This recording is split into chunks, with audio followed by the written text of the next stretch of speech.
Welcome, friend, to another journey together. Feel free to share where you are listening from and what time it is. There's something deeply moving about knowing that right now, many of us are settling into our own quiet spaces with our busy thoughts, letting these timeless teachings gently guide us towards rest. Tonight, you'll discover ancient wisdom that Buddhist masters have treasured for centuries to calm the turbulent mind and cultivate deep, restorative peace. I'm going to share a thoughtfully chosen collection of profound Zen stories that have guided countless seekers toward inner stillness and the most tranquil rest of their lives. Each tale holds a sacred teaching that awakens your spirit's natural capacity to release tension and worry. What makes this different from ordinary relaxation techniques is that these timeless teachings work regardless of your experience with meditation. Even if your thoughts feel chaotic, even if you've struggled with restlessness before, the Buddha once observed, "Peace comes from within. Do not seek it without." Over the coming hours, you'll understand exactly what this means and how to weave it into your own experience. As we explore stories of curious seekers, compassionate teachers, and transformative moments, you'll notice something beautiful unfolding. Your shoulders will begin to soften, your breathing will naturally deepen, and you'll find yourself gently settling into a state of profound calm. So make yourself comfortable now. Let your body sink fully into this moment. Draw one slow breath with me, and as you release it, know that you've just opened the door to a wisdom that has been patiently waiting for you across the centuries. Let's begin with our first story. At the foot of a mist-covered mountain in ancient Japan, there stood a small, simple hut made of wood and bamboo. This humble dwelling belonged to Ryokan, a Zen master who had chosen to live with almost nothing. His possessions consisted of a single bowl, a worn robe, and a few sacred texts. The walls of his hut were bare, except for shadows cast by moonlight, and his floor held only a thin mat for sleeping. Yet those who visited him always remarked on the profound peace that filled this simple space. Ryokan spent his days in meditation, writing poetry, and walking in the surrounding forest. He found joy in the smallest things, the sound of rain on his roof, the sight of cherry blossoms, the warmth of sunlight through his window. His happiness seemed to spring from sources invisible to most people, as if he had discovered treasures hidden in plain sight. One evening, as crickets sang their night songs and the moon climbed high above the mountain peaks, Ryokan had gone to the village to visit a sick friend. While he was away, a thief crept up the mountain path toward his hut. The thief had heard stories about the famous Zen master and assumed that someone so revered must possess valuable items, perhaps gold, silver, or precious artifacts. The thief carefully examined the hut from outside, listening for any sounds within. Hearing nothing, he slipped inside through the unlocked door. His eyes adjusted to the darkness, and he began searching methodically through the small space. He looked in every corner, examined every shadow, checked under the sleeping mat, but there was nothing to steal. The hut contained not a single item of monetary value. As the thief stood there in confusion, he heard footsteps approaching on the mountain path. Panicking, he crouched in the darkest corner, hoping to hide until the occupant fell asleep. But when Ryokan entered, he immediately noticed the presence of another person. "You may have come a long way to visit me," Ryokan said gently, his voice free of alarm or anger. "And you should not return empty-handed. Please take my clothes as a gift." The thief was bewildered. No one had ever responded to his presence with such kindness and generosity. He had expected fear, anger or calls for help, but instead found himself facing a man who seemed genuinely concerned for his welfare. Ryokan began removing his robe, folding it carefully and extending it toward the confused intruder. The thief took the clothes with trembling hands and slunk away into the night, his mind spinning with questions he couldn't answer. He had never encountered anyone like this strange monk who gave away his possessions to someone who had come to steal them. After the thief disappeared down the mountain path, Ryokan sat naked outside his hut, gazing up at the full moon. Its silver light bathed the mountainside in ethereal beauty, transforming the landscape into something magical and otherworldly. "Poor fellow," Ryokan murmured with genuine compassion. "I wish I could give him this beautiful moon." Buddha's wisdom reminds us health is the greatest gift, contentment the greatest wealth, faithfulness the best relationship. Here we discover a teaching about the nature of true abundance and the poverty of endless wanting. Why do we spend so much energy accumulating possessions when the greatest treasures cannot be owned? Zen Buddhism points to our fundamental confusion about the source of happiness. We believe that security comes from having things, but Ryokan demonstrates that true security comes from needing nothing. We think wealth means possession, but he shows us that wealth means the capacity to give freely. This tale unveils the profound difference between having and being. The thief came seeking objects he could carry away, but Ryokan possessed something that cannot be stolen, a deep contentment that springs from within.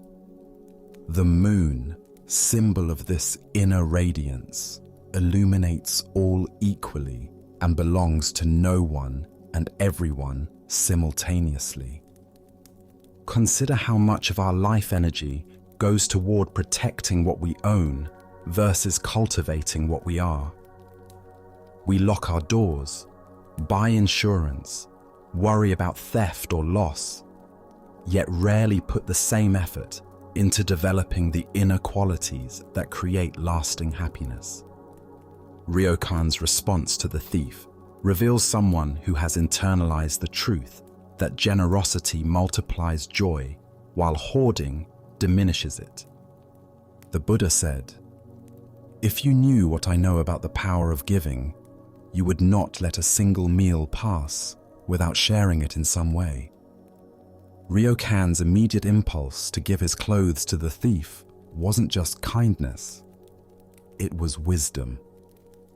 He understood that holding on to possessions creates separation between people, while giving creates connection and dissolves the barriers between self and other. Zen Master Dogen taught, "To give is to receive." This paradox becomes clear when we examine our own experience. Think of times when you've given something meaningful to another person. Often, the joy of giving exceeds any pleasure you might have derived from keeping the item. The act of giving itself becomes the gift we receive. The moon in this story represents what Buddhism calls our Buddha nature, the inherent wholeness and radiance that exists within all beings. Like the moon, this inner light cannot be stolen, hoarded, or diminished by sharing. In fact, it grows brighter the more freely we allow it to shine. Ryokan's wish to give the moon to the thief expresses his desire to share this ultimate treasure, the recognition of our own complete nature. In our consumer culture, we're constantly told that happiness comes from acquiring more, but Ryokan's example suggests the opposite, that happiness comes from needing less and giving more. This doesn't mean we should live in poverty, but rather that we can hold our possessions lightly, seeing them as tools for service rather than sources of identity or security. The thief left with clothes, but missed the greater treasure. The example of a human being who had discovered unshakable peace through inner simplicity. He took something that could be worn out or lost, but walked away from something that could have transformed his entire life. Tonight, as you look at the moon or simply rest in the quiet of this moment, can you sense the wealth that cannot be stolen? The breath moving through your body, the awareness that perceives these words, the capacity for love and wonder that exists regardless of your circumstances. As the Buddha taught, better than 1,000 hollow words is one word that brings peace. The peace that Ryokan embodied is available to each of us when we stop grasping and learn to rest in our own inherent completeness.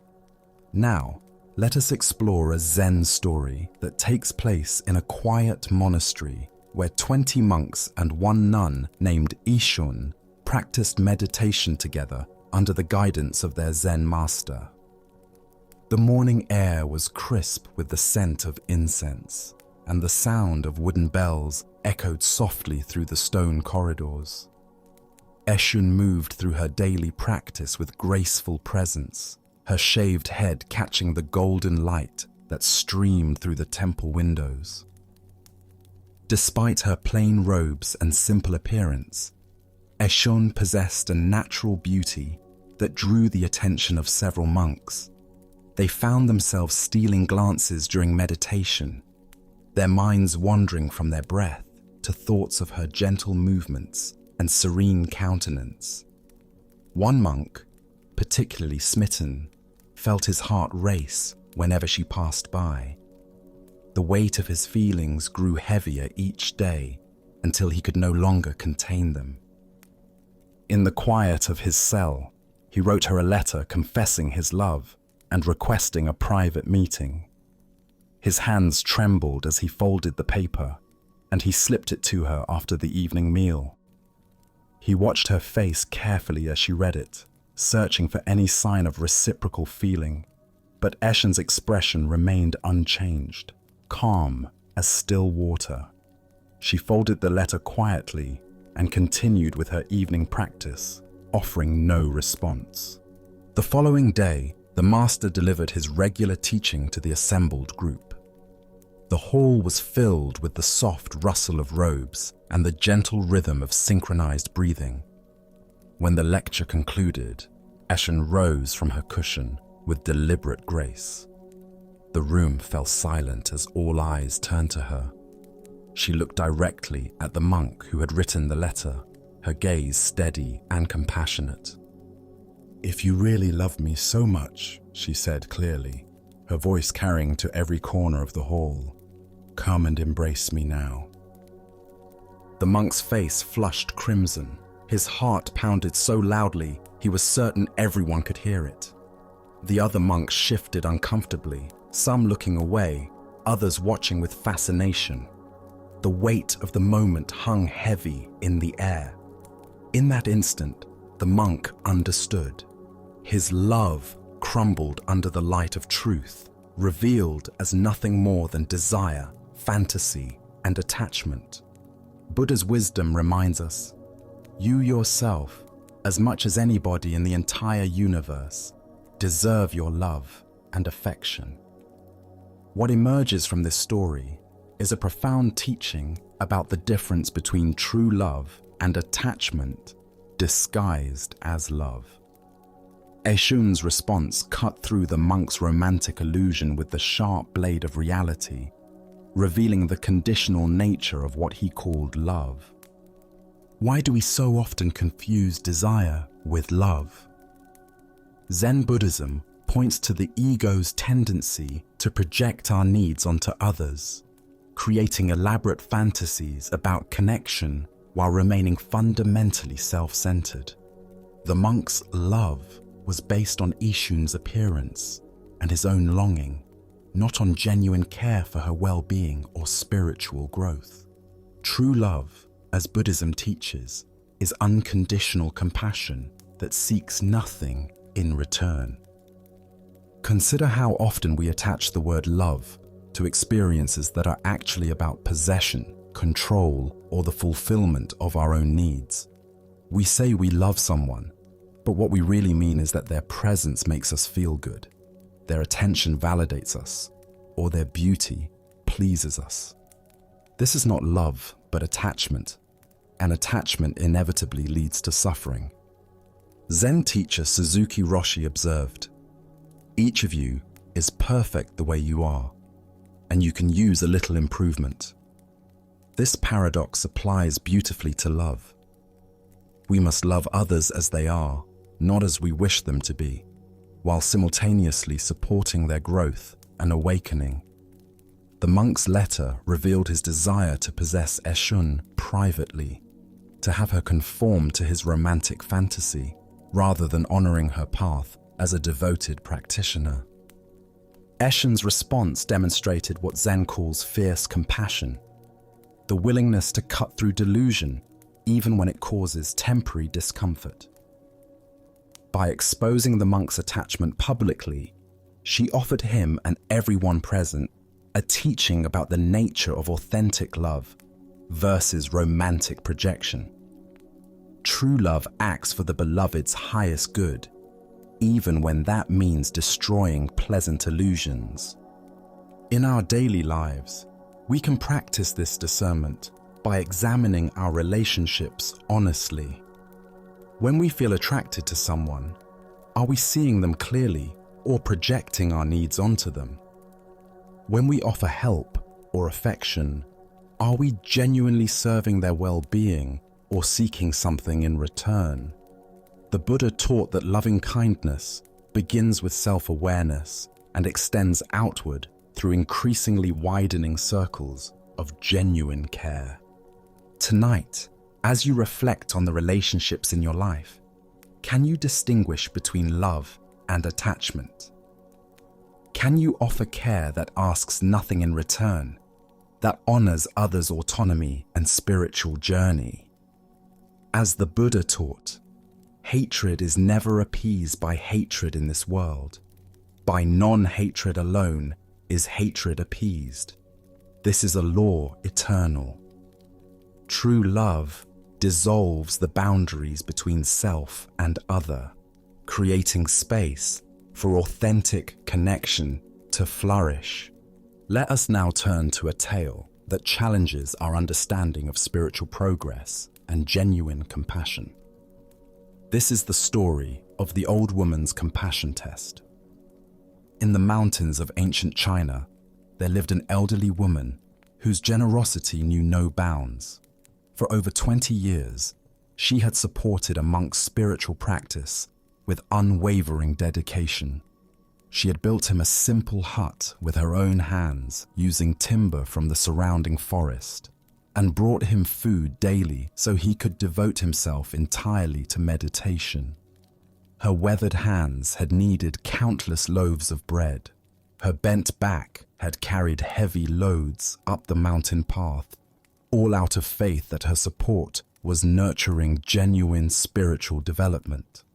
As the years passed, the woman began to wonder about the monk's progress. She observed him daily in his meditation posture, noting his peaceful demeanor and disciplined routine. Yet something stirred within her, a question that grew stronger with each passing season. What kind of wisdom had emerged from all these years of practice? What depth of compassion had he cultivated? Had her decades of support truly contributed to his spiritual awakening, or had she merely enabled comfortable withdrawal from the world?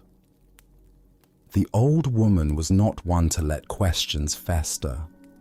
She was a practical person who believed that spiritual development should manifest in one's response to life's complexities, not just in the ability to sit peacefully in isolation.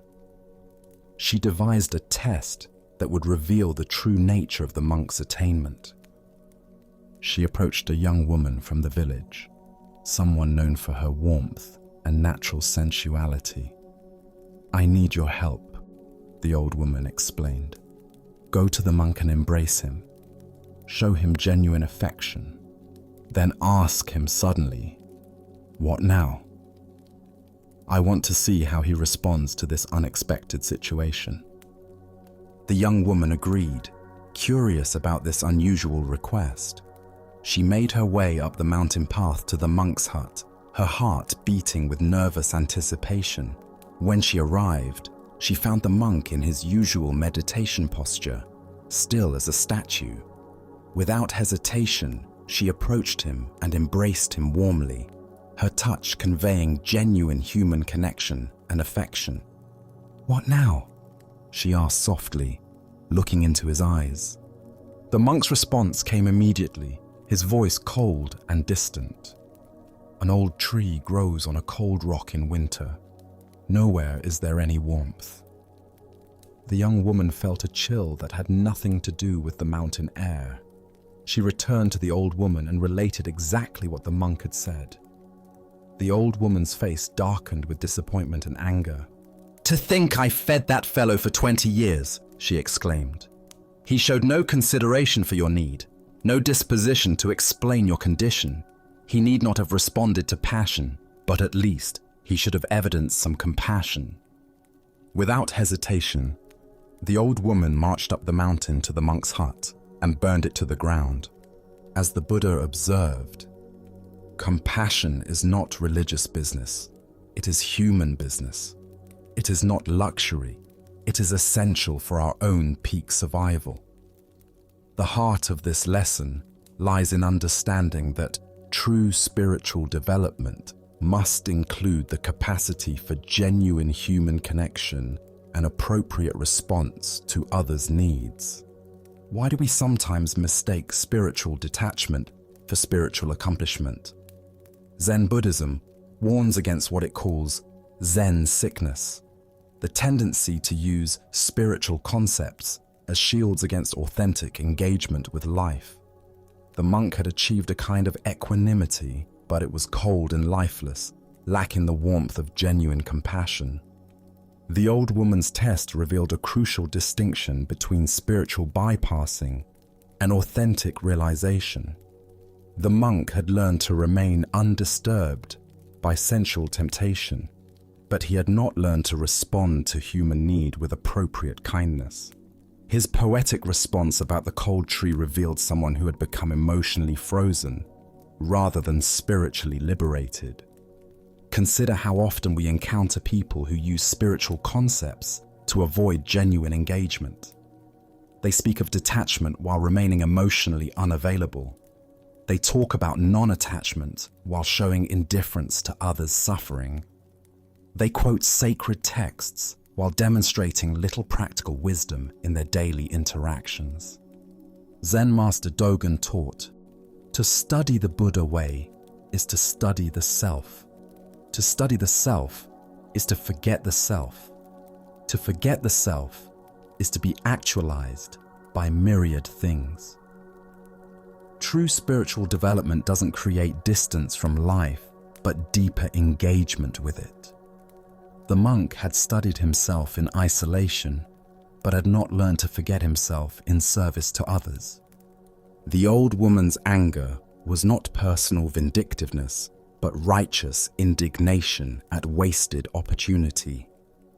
She had invested decades in supporting someone's spiritual growth, only to discover that her generosity had enabled spiritual stagnation rather than authentic development. Her burning of the hut was a teaching itself, a dramatic demonstration that comfortable spiritual practice without genuine compassion is ultimately worthless. Ancient Buddhist wisdom tells us that the highest spiritual attainment includes skillful means, the ability to respond appropriately to each situation with wisdom and compassion. The monk could have acknowledged the young woman's courage in approaching him, offered gentle explanation of his vows, or shown appreciation for her humanity while maintaining his boundaries. Instead, he offered only cold poetry that dismissed her as if she were an inconvenience. "Tonight, As you consider your own spiritual development, can you examine whether your practice increases your capacity for genuine connection or creates barriers to authentic engagement? Does your spiritual understanding make you more available to others' needs or more removed from them? The Buddha taught, if you want others to be happy, practice compassion. If you want to be happy, practice compassion. True spiritual progress is measured not by our ability to remain undisturbed, but by our capacity to respond to life with wisdom, warmth, and genuine care. As we continue our journey through the wisdom of Zen Buddhism, we encounter a story about the transformation of fear into power. This is the tale of great waves. In the early days of the Meiji era, when Japan was opening to the world and old traditions met new challenges, there lived a wrestler whose name was Onami, meaning great waves. His body was magnificent, broad shoulders, powerful arms, and legs like tree trunks. In the private training halls, he was unstoppable. He could throw opponents twice his size and had even defeated his own teacher in practice matches. His technique was flawless, his strength legendary among those who knew him personally. But when Onami stepped into the public arena, everything changed. The moment he felt the eyes of spectators upon him, his confidence evaporated like morning mist. His powerful frame would begin to tremble, his breathing would become shallow and quick, and his mind would fill with doubt and self-consciousness.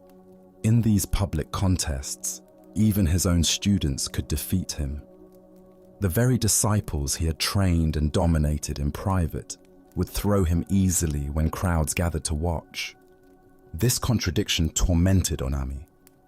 He knew his strength, had proven his skill countless times, yet he could not understand why his power abandoned him when it mattered most. The shame of these public defeats grew heavier with each match. He began to avoid competitions, retreating into the safety of private practice, but this only deepened his frustration. Finally, Onami decided to seek help from a Zen master. He had heard of Hakuju, a wandering teacher known for his unconventional methods and profound insight. When Hakuju arrived at a nearby temple, Onami hurried to meet him. He bowed deeply before the master and poured out his troubles. "I am strong in private, but weak in public," Onami confessed. "My body doesn't change, but my spirit fails me. I don't understand why this happens or how to overcome it." Hakuju listened carefully, studying the wrestler's face and posture. He could see the genuine strength beneath the surface anxiety, the potential power trapped by fear. "Great Waves is your name," the teacher said thoughtfully. "So stay in this temple tonight. Imagine that you are those billows. You are no longer a wrestler who is afraid. You are those huge waves sweeping everything before them, swallowing all in their path. Do this, and you will be the greatest wrestler in the land." With these words, the teacher retired, leaving Onami alone in the meditation hall. The wrestler sat in the traditional posture, trying to follow the instruction, but his mind wandered to many different things. Past defeats, future worries, the faces of spectators, the weight of expectations. Gradually, however, he began to feel something shift within him. As the night deepened, Onami's imagination began to take hold. He stopped thinking about wrestling and started becoming the waves themselves. He felt the vast power of the ocean rising within him, the irresistible force of water in motion.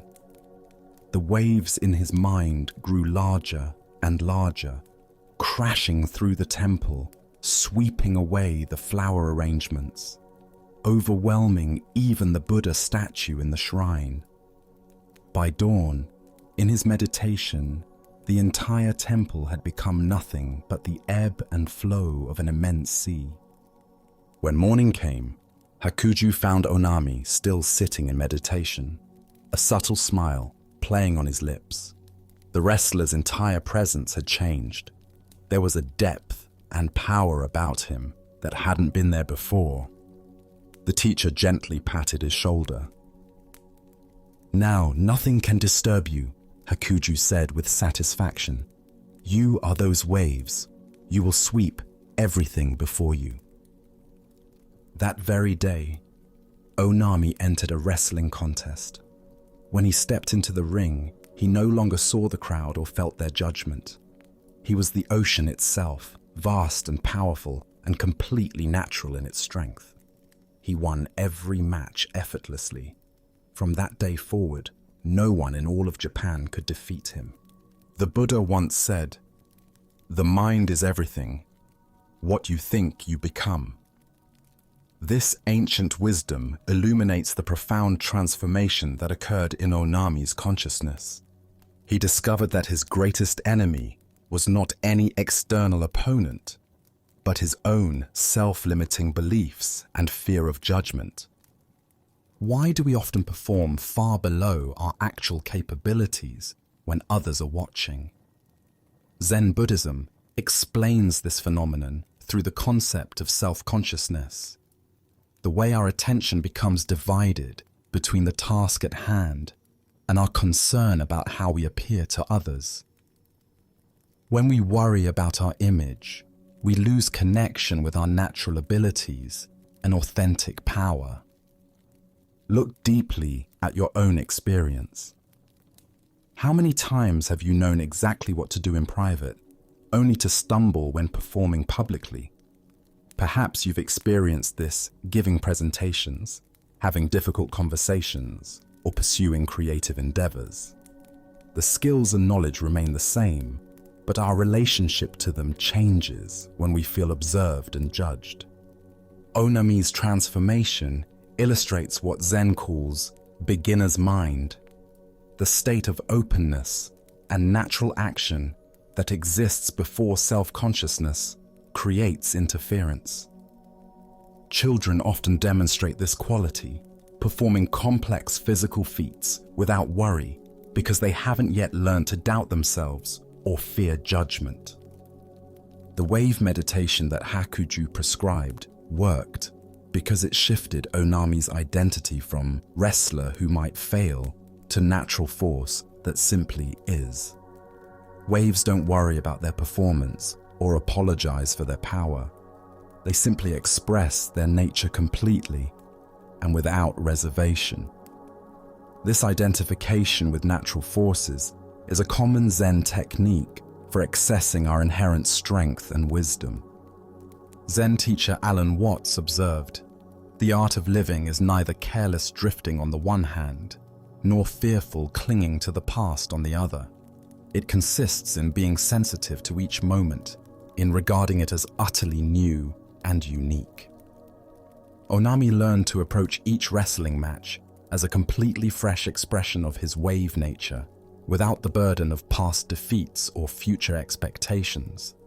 The deeper teaching here shows us that confidence is not something we build up or acquire from outside. It's our natural state when we stop interfering with ourselves through excessive self-monitoring and judgment. True confidence emerges when we identify with something larger than our small, worried self, whether that's the ocean's power, the sky's vastness, or simply our inherent Buddha nature. Tonight, as you consider areas of your life where fear holds you back from expressing your full potential, can you experiment with Hakuju's method? What natural force might you identify with to access your authentic power? Perhaps you're the mountain's steadiness in difficult conversations, the fire's warmth in creative expression, or the wind's freedom in taking risks. As Buddha taught, all that we are is the result of what we have thought. By changing the story we tell ourselves about who we are, we can transform our entire experience of life. Let us now turn to an ancient story about the complex relationship between love, judgment, and authentic spiritual realization. This is the life of Shunkai. In the flowering gardens of ancient Japan, there lived a woman whose beauty was matched only by the intensity of her spiritual seeking. Shunkai, also known as Satsu, moved through the world like a flame that both illuminated and sometimes burned everything it touched. Her large, expressive eyes held depths that seemed to contain both infinite tenderness and fierce determination. Even in simple robes, she possessed a natural grace that drew people to her like moths to candlelight. From early youth, Shunkai's path was marked by struggle against conventional expectations. She was compelled to marriage against her wishes when still young, her family prioritizing social arrangement over her personal desires. The experience of being treated as property rather than person ignited in her a rebellion that would shape her entire life. When this marriage ended, she pursued her education with passionate intensity, studying philosophy at the university where her brilliant mind flourished alongside her captivating presence. Love seemed to follow Shunkai wherever she went, but not the simple romantic love of fairy tales. Her love was complex, multifaceted, sometimes destructive. She fell in love with ideas, with people, with the very intensity of existence itself. At university, students and professors alike found themselves drawn to her magnetic presence. When philosophy no longer satisfied her deep spiritual hunger, she turned to Zen Buddhism, hoping to find in ancient wisdom what intellectual study could not provide. But even in the temple, the same patterns emerged. The Zen students, supposedly focused on transcending earthly attachments, found themselves attached to her. Her very presence seemed to stir up the desires and conflicts that meditation was meant to resolve. Yet beneath the surface attraction, there was something genuine in Shunkai's spiritual seeking that her brothers in the temple recognized and respected. In Kyoto, at the sub-temple of Kenin, Shunkai finally found what seemed like a spiritual home. Her sincerity impressed the monks, and one in particular became her spiritual companion, helping her navigate the complexities of Zen practice. For a time, it seemed she had found the balance between her passionate nature and the disciplined path of awakening. However, the temple's abbot, Mokurai, known as Silent Thunder, maintained strict traditional standards. He was a man who kept the ancient precepts with fierce dedication and expected the same from others. When he discovered monks' wives in his temples, he would chase them away with a broom, but his efforts seemed only to multiply the problem he was trying to solve. The wife of the head priest, watching Shunkai's growing influence and the praise her earnestness received, felt a jealousy that ate at her like acid. Unable to bear the comparison between her own conventional devotion and Shunkai's intense spiritual seeking, she began spreading rumors about Shunkai and her male companion. The poison of gossip worked its way through the temple community like fire through dry grass. As a consequence of these rumors, Shunkai's friend was expelled from the temple, and she herself was removed from the community that had finally seemed to understand her. Standing in the temple courtyard with her few possessions, Shunkai felt the familiar pain of rejection, but this time it was mixed with righteous anger. I may have made the mistake of love, she thought, but the priest's wife shall not remain in the temple either if my friend is to be treated so unjustly. That night, driven by a fury that consumed rational thought, Shunkai took a can of kerosene and set fire to the 500-year-old temple. The ancient wooden structure, with its irreplaceable history and sacred artifacts, burned to the ground. In the morning, she found herself in police custody, watching the ashes of her spiritual home smolder in the dawn light. A young lawyer, moved by her story and perhaps by her beauty, tried to help reduce her sentence. But Shunkai, with the same intensity that had driven her to both spiritual seeking and destructive action, refused his help. "Do not help me," she told him. "I might decide to do something else which would only imprison me again." 7 years in prison followed. Even there, her magnetic presence continued to work its strange magic. The 60-year-old warden fell under her spell. But when she was finally released, the world had no place for her. Everyone saw only the scandal, the crime, the woman who had burned down a sacred temple. Even the Zen community, which preached enlightenment and compassion, shunned her completely. Shunkai discovered the painful truth that spiritual communities often struggle with their own shadows. The same people who spoke of universal Buddha nature and non-judgment turned away from her in disgust. Her own family disowned her. She grew sick, poor, and weak, surviving on the margins of a society that had definitively rejected her. In her final years, she found some peace through a Shinshu priest who taught her to call upon the Buddha of love.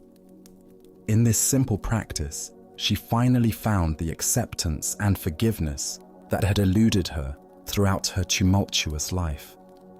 She died still beautiful, still young at barely 30, her potential largely unrealized due to the judgments and limitations of her time.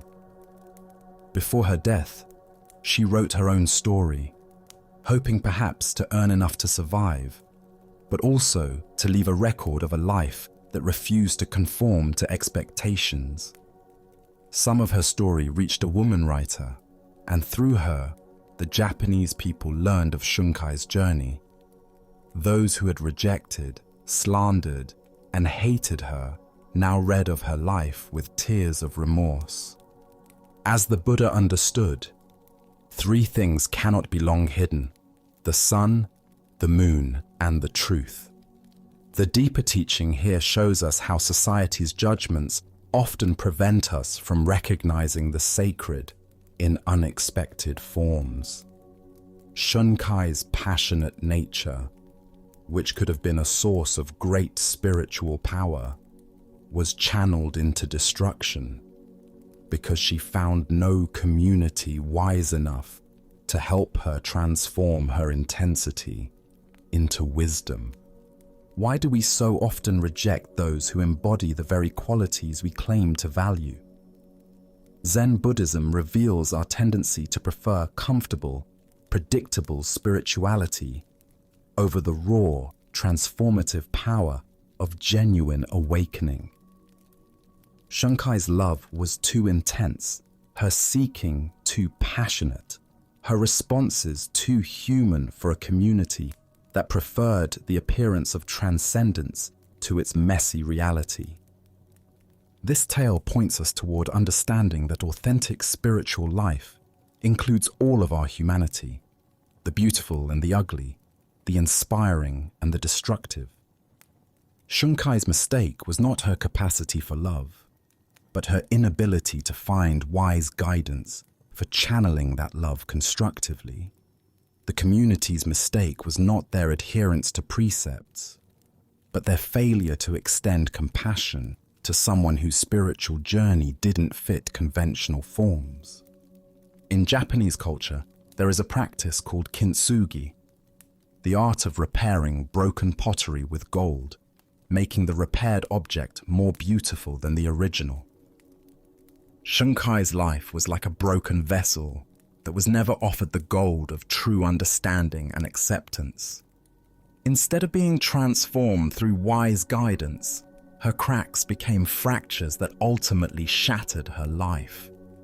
The Buddha taught, if you light a lamp for someone else, it will also brighten your own way.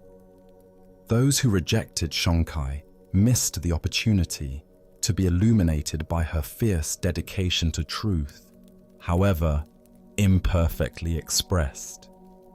Her story reminds us that the path to awakening is rarely smooth or conventional, and that our capacity to hold space for others' struggles directly reflects our own spiritual maturity.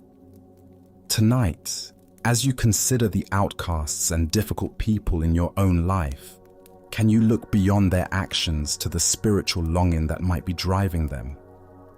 Can you see past society's judgments to the Buddha nature that exists even in those who have made terrible mistakes? As Buddha said, hatred does not cease by hatred, but only by love.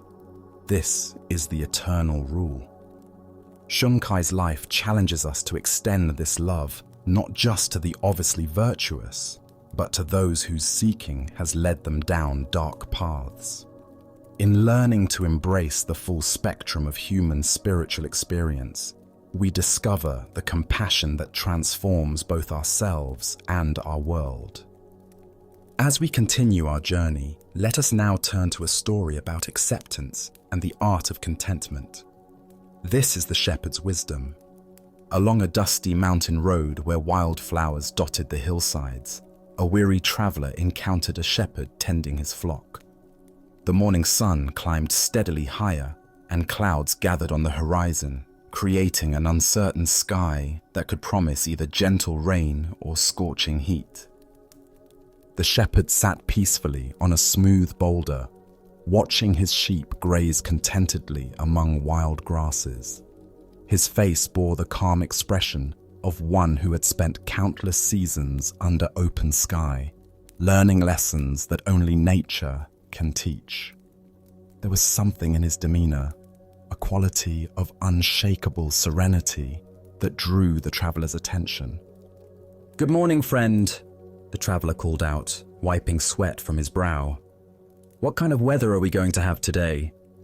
The shepherd looked up with eyes that held mountain stream clarity and smiled with genuine warmth. "The kind of weather I like," he replied simply, as if this were the most obvious answer in the world. The traveler paused, confused. He had expected a practical forecast that would help him plan his day. Instead, he received what seemed like circular logic, offering no useful information. "How do you know it will be the kind of weather you like?" the traveler pressed, his voice carrying frustration mixed with curiosity.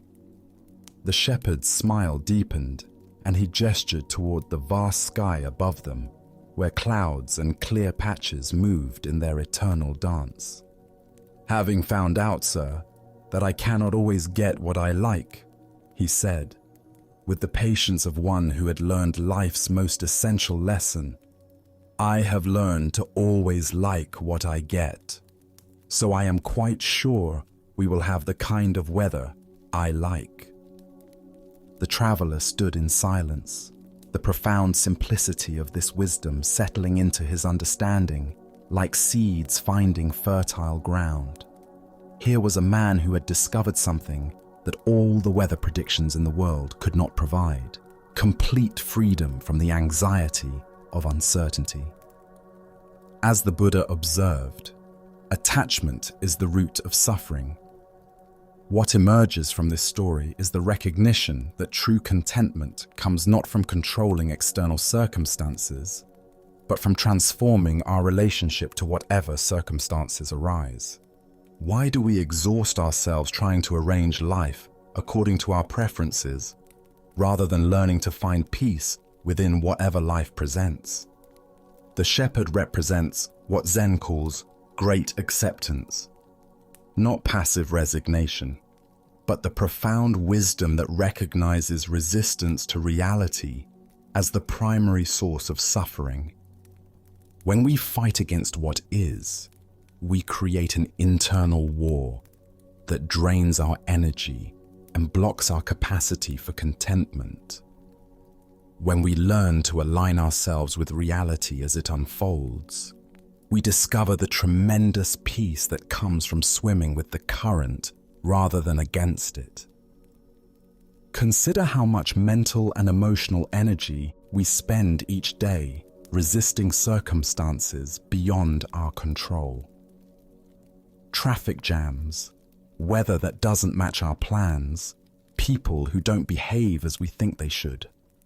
Each resistance creates a small contraction in our awareness, a tiny rebellion against reality that accumulates into chronic dissatisfaction.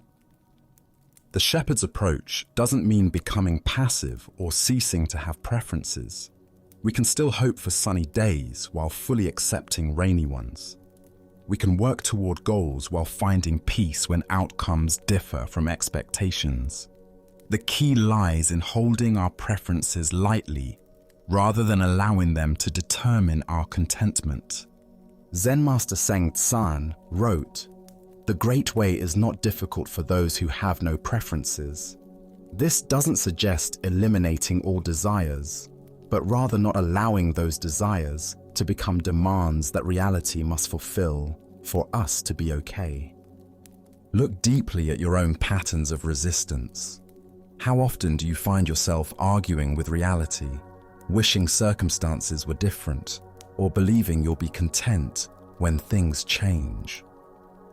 This tension is optional, not because you should suppress your desires, but because you can learn to hold them more skillfully. The Buddha taught that attachment doesn't mean caring deeply about things. It means making our inner peace conditional on external circumstances, arranging themselves according to our specifications.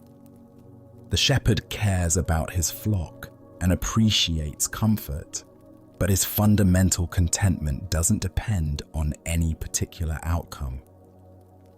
Tonight, as you reflect on the day's experiences, both pleasant and challenging, can you find the shepherd's secret within your own awareness?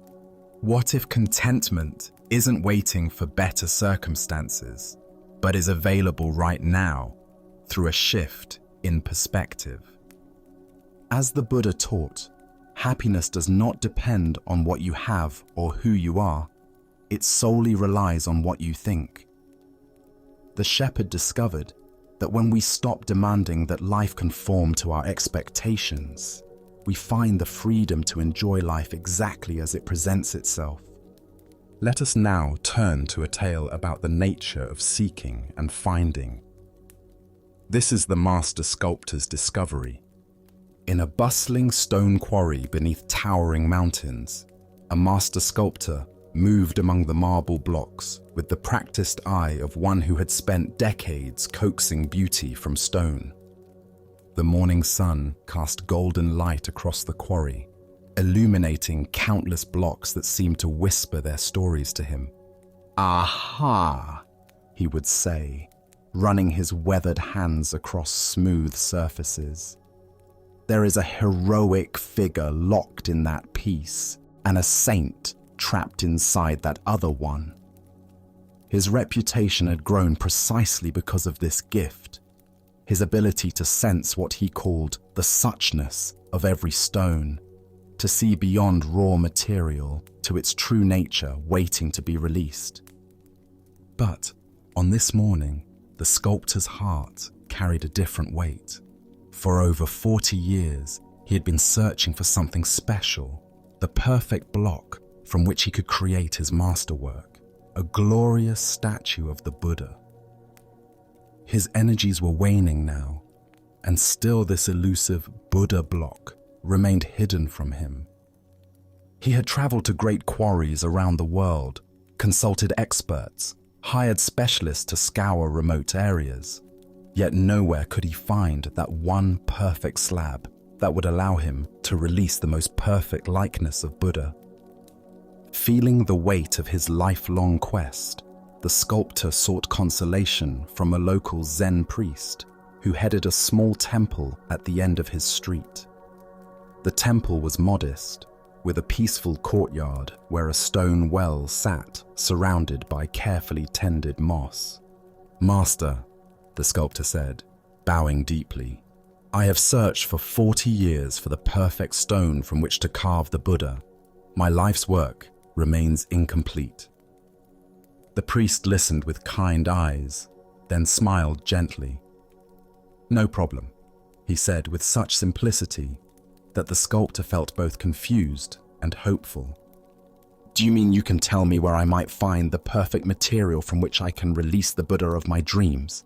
the sculptor asked, excitement rising in his voice. Of course. "Where?" The priest raised his hand and pointed across the courtyard. "Over there," he said, indicating the stone well. The excited sculptor hurried to the well and peered down into the still, dark water. There, looking back at him with the same questioning eyes, the same lined face marked by years of searching, was his own reflection. Buddha's wisdom reminds us, if you cannot find the truth right where you are, where else do you expect to find it? The deeper teaching here shows us that what we seek most desperately often lies not in some distant place or perfect circumstance, but in the very ground of our own being. Why do we exhaust ourselves searching everywhere except within? Zen Buddhism reveals that we become so focused on the object of our search that we forget to examine the searcher. The sculptor had examined thousands of stones, traveled countless miles, yet never considered that the very consciousness doing the seeking was itself the perfect material for awakening. Consider how often throughout your day you postpone contentment, waiting for better circumstances. "I'll be happy when I get the promotion, find the right partner, when conditions are finally perfect."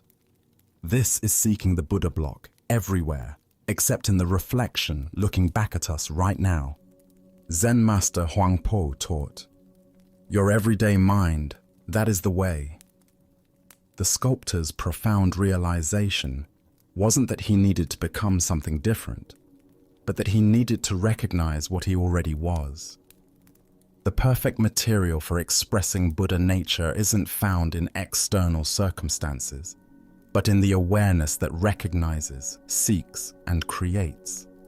The well represents the still point within consciousness, where seeking ends and finding begins. When we stop looking outward and peer into the depths of our own awareness, we discover that the one who seeks and the sought are the same. In Zen practice, we speak of original face, the essential nature that exists before conditioning. This original face isn't hidden in some special place. It's looking back at us from every mirror, every moment of genuine presence. Tonight, as you encounter the reflection of your own seeking mind, can you recognize the Buddha nature that has been with you all along? Perhaps it appears in your capacity for wonder, your longing for truth, or simply in the awareness that notices these very words.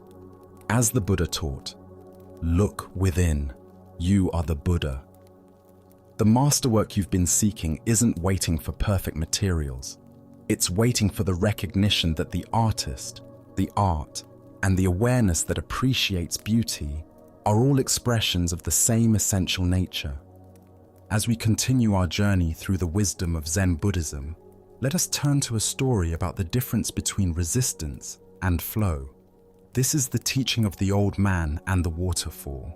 In a mountain village where a swift river carved its way through ancient rocks, an old Taoist sage often walked along the water's edge, observing the interplay between the flowing current and the solid stones that tried to redirect its path. The villagers knew him as a gentle, contemplative man who seemed to understand something profound about the natural world that others missed. One afternoon, as storm clouds gathered and rain began to fall, The river swelled with unusual force. The current grew violent and unpredictable, rushing toward a high waterfall that dropped into a rocky gorge below. Most people avoided the area during such conditions, knowing that anyone who fell into the rapids would face almost certain death against the jagged rocks at the bottom of the falls. The old man, however, had been caught by the sudden storm while walking along his usual path. As he tried to make his way back to safety, the muddy bank gave way beneath his feet. Before he could catch himself, he tumbled into the raging torrent and was immediately swept away by the powerful current. Villagers who witnessed his fall cried out in horror. They ran along the riverbank, helplessly watching as the old man was carried toward the waterfall by waters too violent and swift for any rescue attempt. They could only watch in anguish as he disappeared over the edge, plunging into the churning chaos below. Everyone assumed the worst. No one could survive such a fall, especially not an elderly man with limited strength. The villagers prepared themselves to search for his body downstream, once the waters calmed enough to make such a search possible. But to their amazement, as they hurried toward the base of the waterfall, they saw the old man emerging from the water far below, completely unharmed.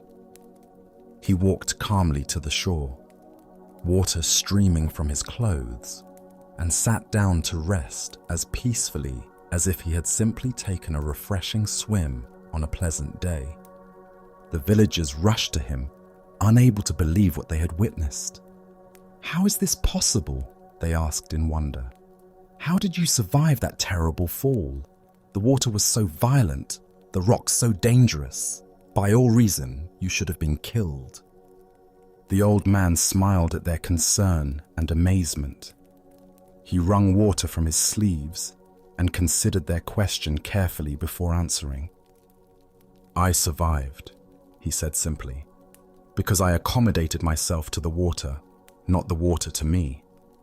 When I felt myself falling, I did not fight against the current or try to force it to change direction. Without thinking, I allowed myself to be shaped by it. When the water wanted to go down, I went down. When it swirled, I swirled with it. Plunging into the whirlpool, I came out with the whirlpool. I became like the water itself, and this is how I survived." The villagers listened in silence, beginning to understand that they had witnessed something far more than a fortunate accident. They had seen a demonstration of a profound principle that the old man had spent years learning from his careful observation of the natural world. As the Buddha taught, nothing is permanent. Everything is subject to change. Being is always becoming. Here we discover the wisdom of working with life's currents, rather than exhausting ourselves in futile resistance to forces beyond our control. Why do we instinctively fight against difficult circumstances when flow and adaptation might serve us better? Zen Buddhism reveals that our ego mind believes it can control external conditions through force of will. But this approach often creates more suffering than the original difficulty. The old man's survival wasn't mere luck. It was the result of understanding something essential about the nature of existence itself. When we align ourselves with the natural flow of events, rather than demanding that life conform to our preferences, we often discover resources and possibilities that resistance makes invisible. Consider your own relationship with challenging circumstances. How much energy do you spend fighting against situations you cannot change? The old man's teaching suggests a different approach, not passive submission, but conscious adaptation that maintains our essential nature while flowing with changing conditions. This doesn't mean accepting harmful situations or abandoning our values. The old man didn't give up his desire to survive. He simply changed his strategy for survival. Instead of fighting the water's power, he used it. Instead of resisting its direction, he moved with it while maintaining his awareness and intention.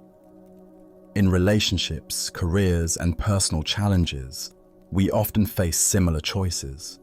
We can exhaust ourselves trying to force outcomes, control other people's behavior, or make external circumstances conform to our expectations. Or we can learn to work skillfully with what is actually present, finding creative ways to achieve our deeper purposes through accommodation rather than force.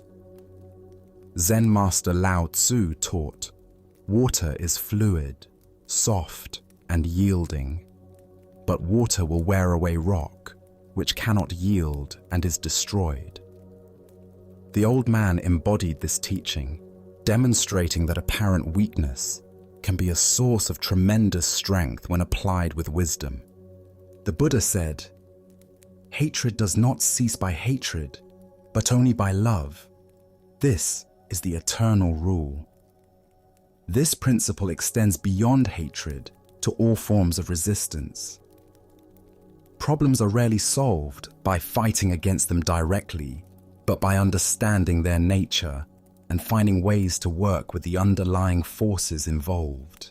Look deeply at a current source of stress or conflict in your life.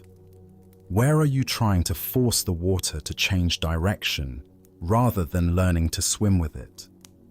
What would it mean to accommodate yourself to the situation while maintaining your essential values and intentions? Tonight, as you encounter the inevitable currents of daily life, unexpected changes, difficult people, circumstances beyond your control, can you remember the old man's wisdom?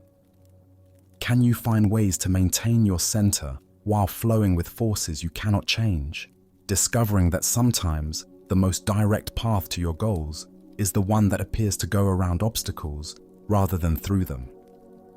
Buddha's wisdom reminds us, in the end, just three things matter: how well we have lived, how well we have loved, how well we have learned to let go.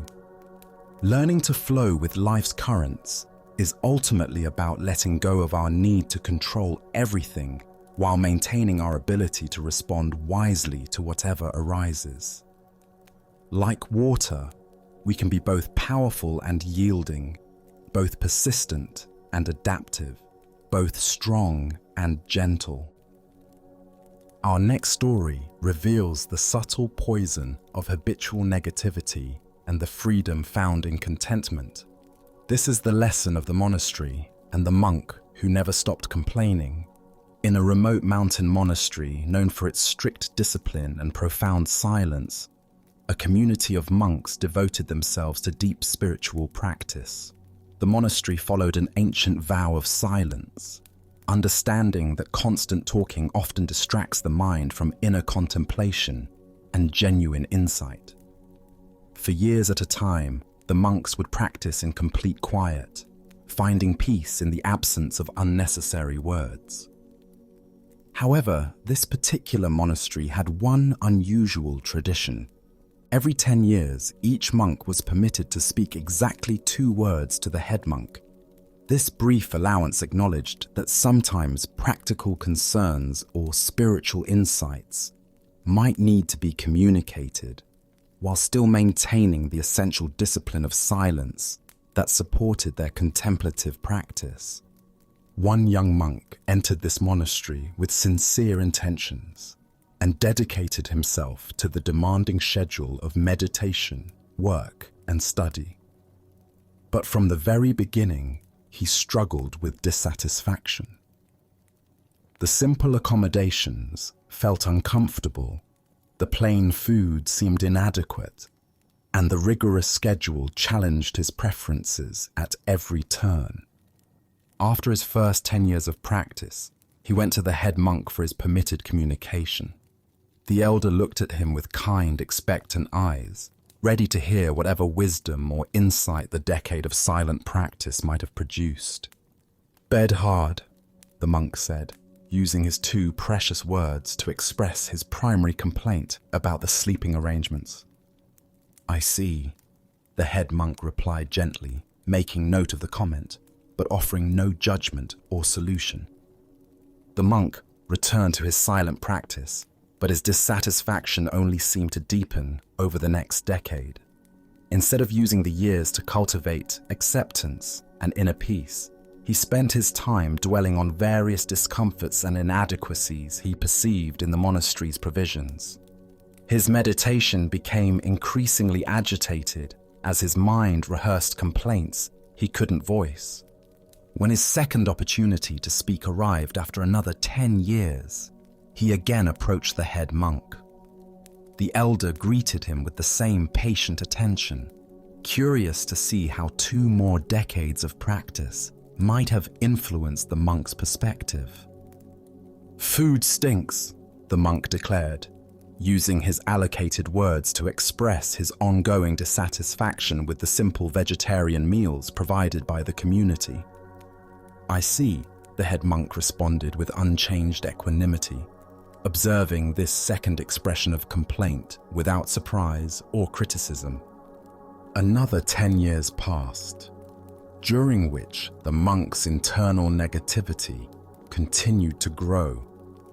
Instead of finding freedom through spiritual practice, he had used 3 decades to perfect the art of mental complaining. His silent years were filled not with peace and insight, but with constant internal criticism of his circumstances. When his third opportunity for speech arrived, the monk appeared before the head monk with obvious agitation. 3 decades of accumulated dissatisfaction had finally reached its breaking point. I quit. He announced emphatically, using his 2 words to express his ultimate decision to abandon the path he had never truly embraced. The head monk looked at him with a mixture of sadness and understanding. "Well, I can see why," he replied compassionately. "All you've ever done is complain."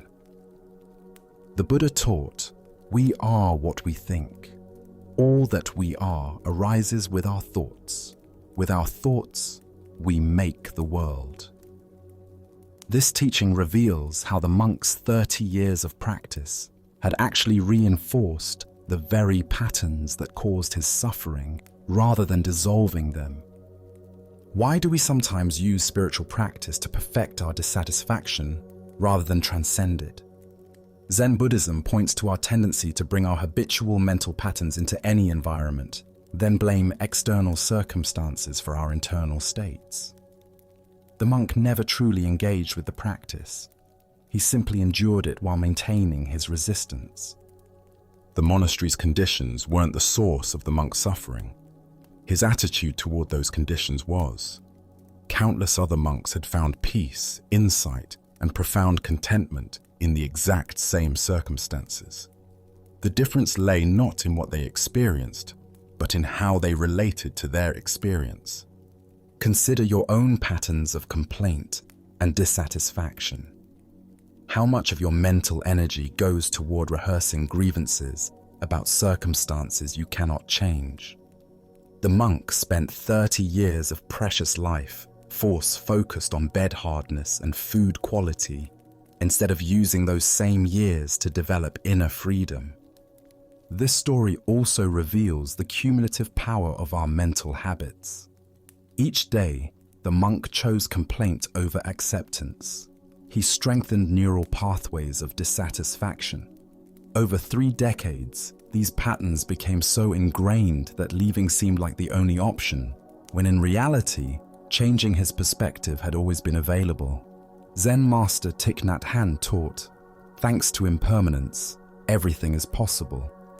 The monk's tragedy was his failure to recognize that his dissatisfaction was impermanent and changeable. Instead of working with his resistance, he fed it daily for 30 years until it consumed his entire spiritual journey. The Buddha said, Better than 1,000 hollow words is one word that brings peace.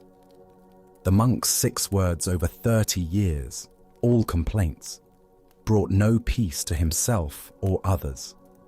Meanwhile, monks who used their practice to cultivate gratitude and acceptance found profound tranquility in the same conditions. Look deeply at your own relationship with current challenges. Where are you spending years complaining about circumstances that could be transformed through a shift in perspective? What would change if you used the same mental energy currently devoted to dissatisfaction to cultivate acceptance and inner peace? Tonight, as you notice the inevitable discomforts and imperfections of daily life, can you remember the monk's wasted decades? Can you choose gratitude over complaint, acceptance over resistance, understanding that your response to circumstances shapes your experience far more than the circumstances themselves? Buddha's wisdom reminds us, happiness does not depend on what you have or who you are. It solely relies on what you think.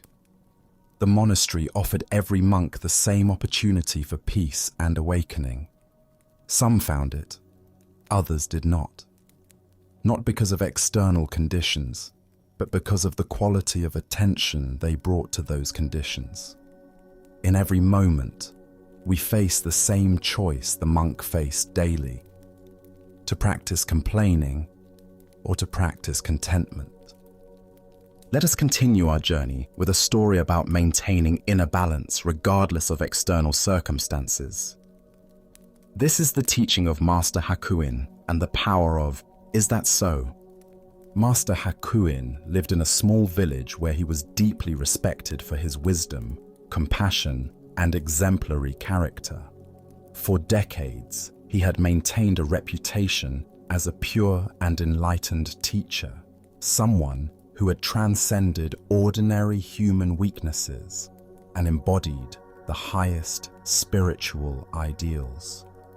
Villagers often brought their problems to him, seeking guidance and inspiration from his teachings and his impeccable way of life.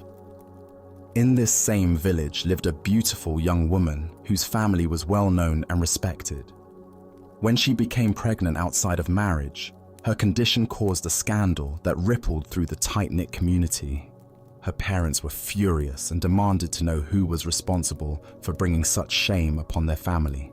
At first, the young woman refused to reveal the father's identity. She was protecting someone she loved, someone whose reputation and future would be destroyed if the truth came out.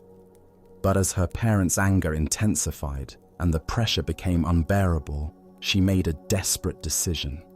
In a moment of panic and confusion, she pointed to the one person she thought could weather this storm better than her actual lover, the respected Master Hakuin.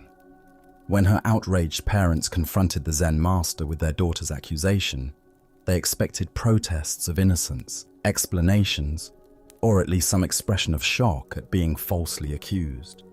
Instead, Hakuin listened calmly to their angry words and simply replied, "Is that so?" His response only seemed to confirm their worst suspicions. Surely an innocent man would defend himself more vigorously.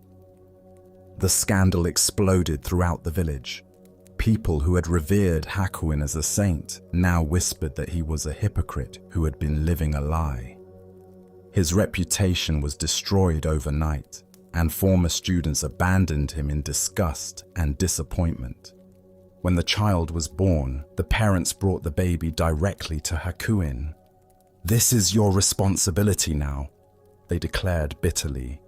"Since you are the father, you must take care of this child." They thrust the infant into his arms and walked away, leaving him to face the consequences of a crime he had never committed.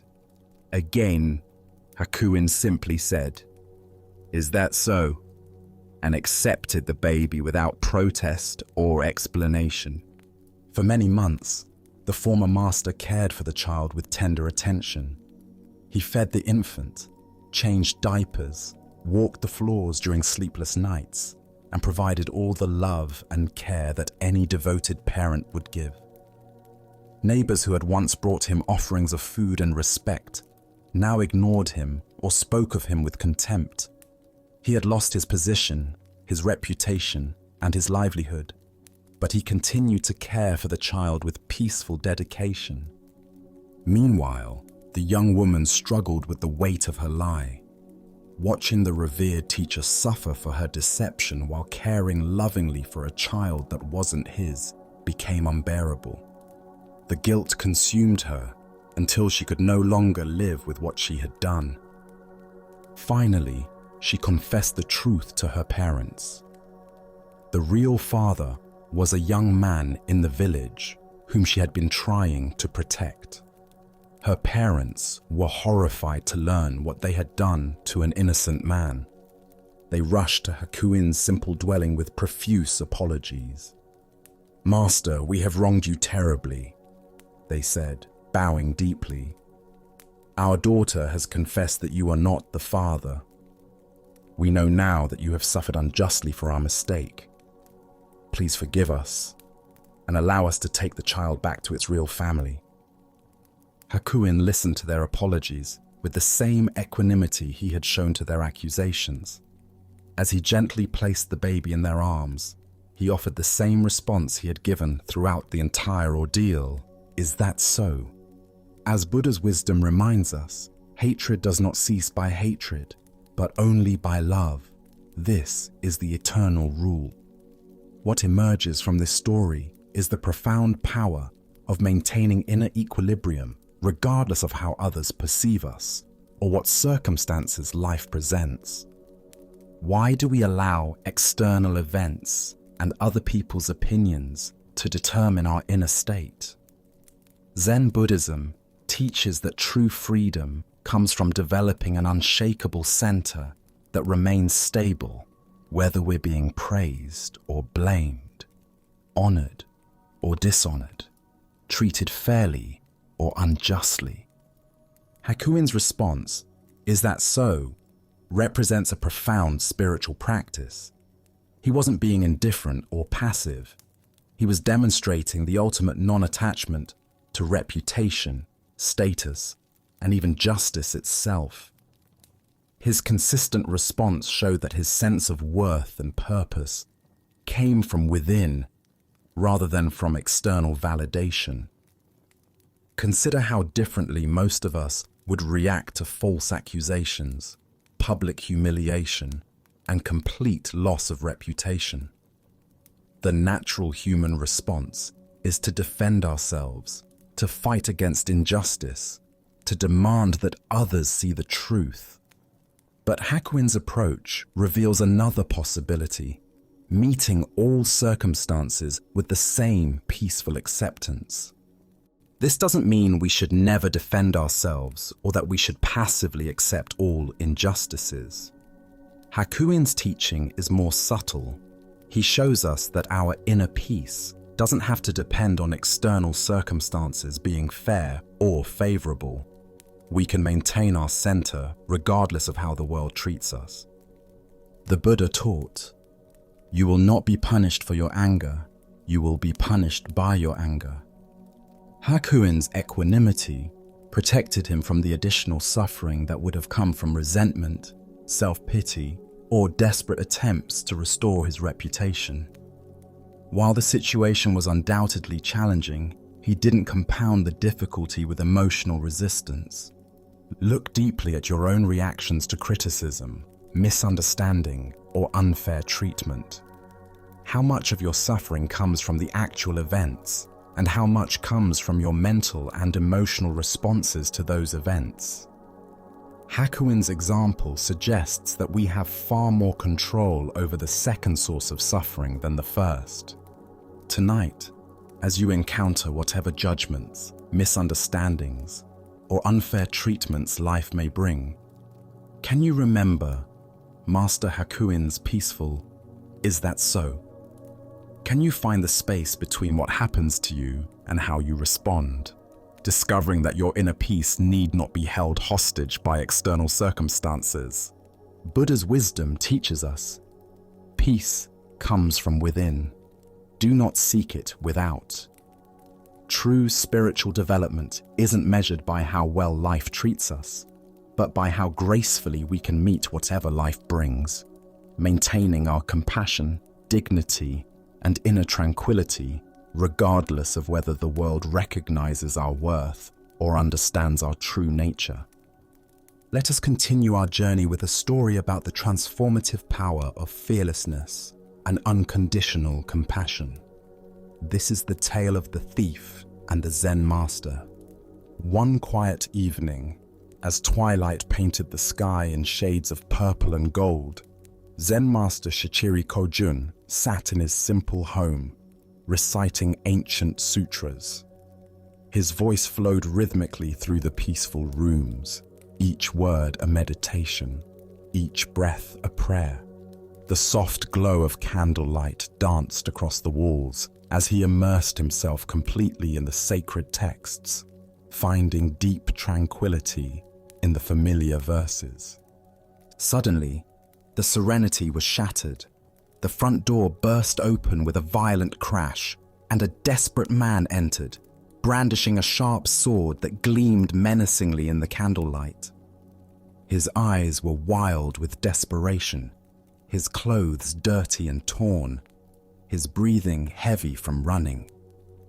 He had clearly chosen this isolated house because he believed it would be an easy target. A peaceful monk would offer no resistance. Money or your life? The thief demanded, his voice trembling with a mixture of fear and aggression. He expected the old man to cower, to plead, to scramble frantically for whatever valuables he might have hidden away.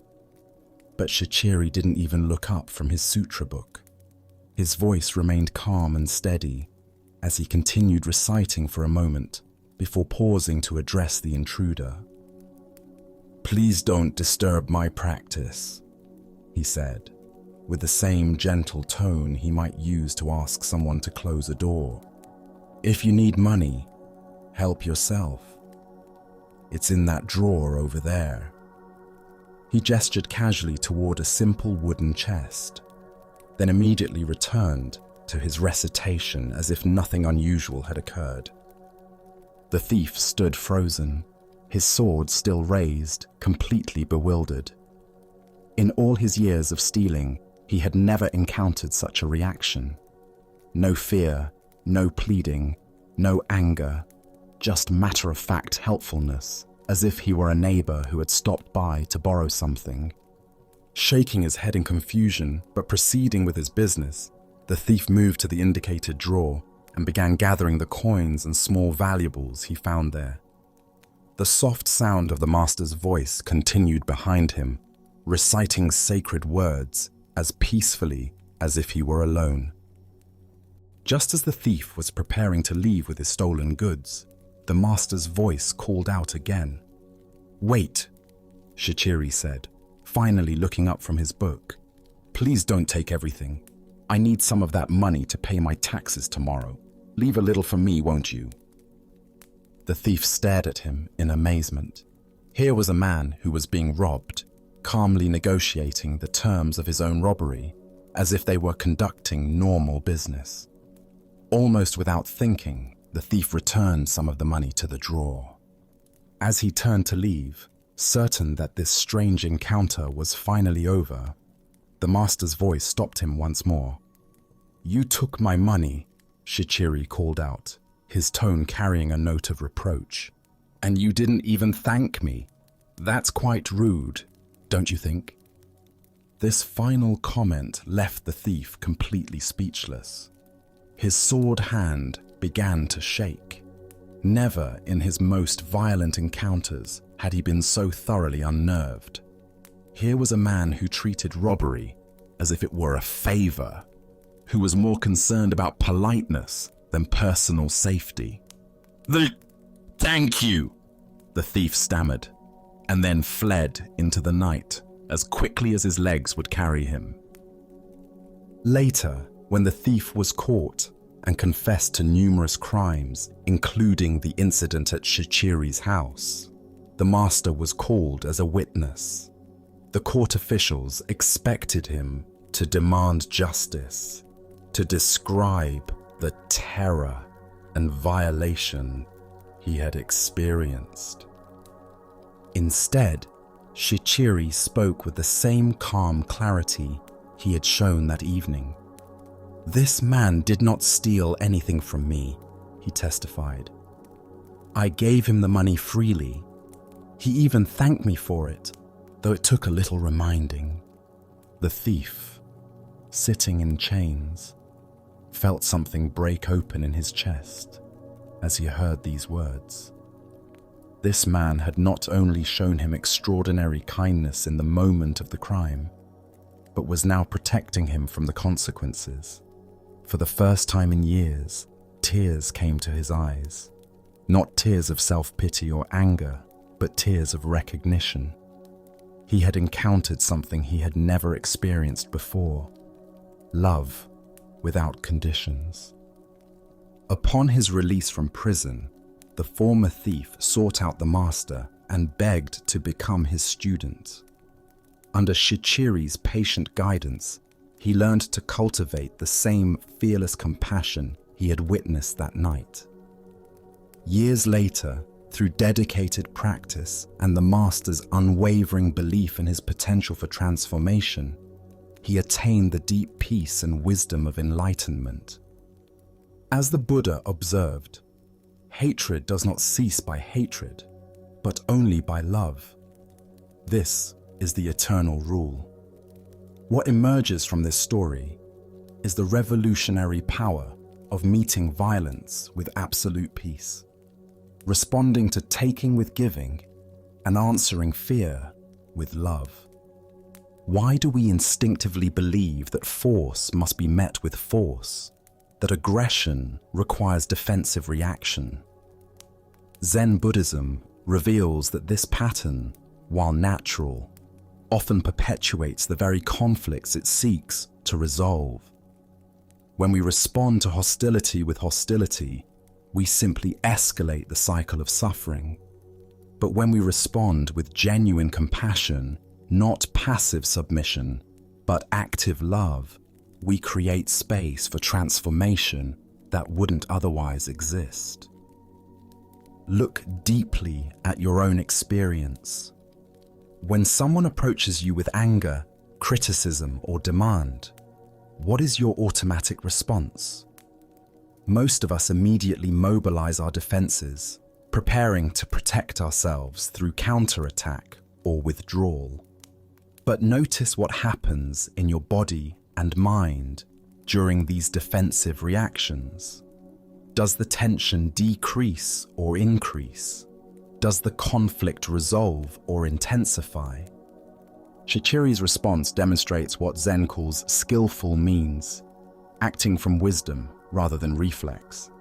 His fearlessness didn't come from being unaware of danger, but from understanding something profound about the nature of reality. He recognized that the thief's aggression arose from desperation and suffering, not from inherent evil.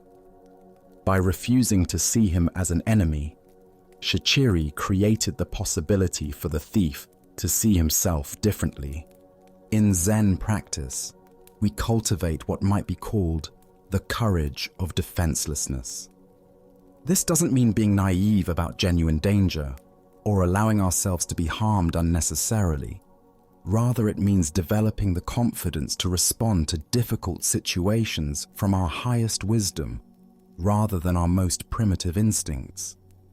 The Buddha taught, in the end, just three things matter: how well we have lived, how well we have loved, how well we have learned to let go. Shichiri embodied all three in his encounter with the thief. He lived from complete presence, loved without conditions, and let go of any attachment to his possessions or even his personal safety. Consider the people in your life who challenge you: the difficult colleague, the critical family member, the aggressive driver in traffic.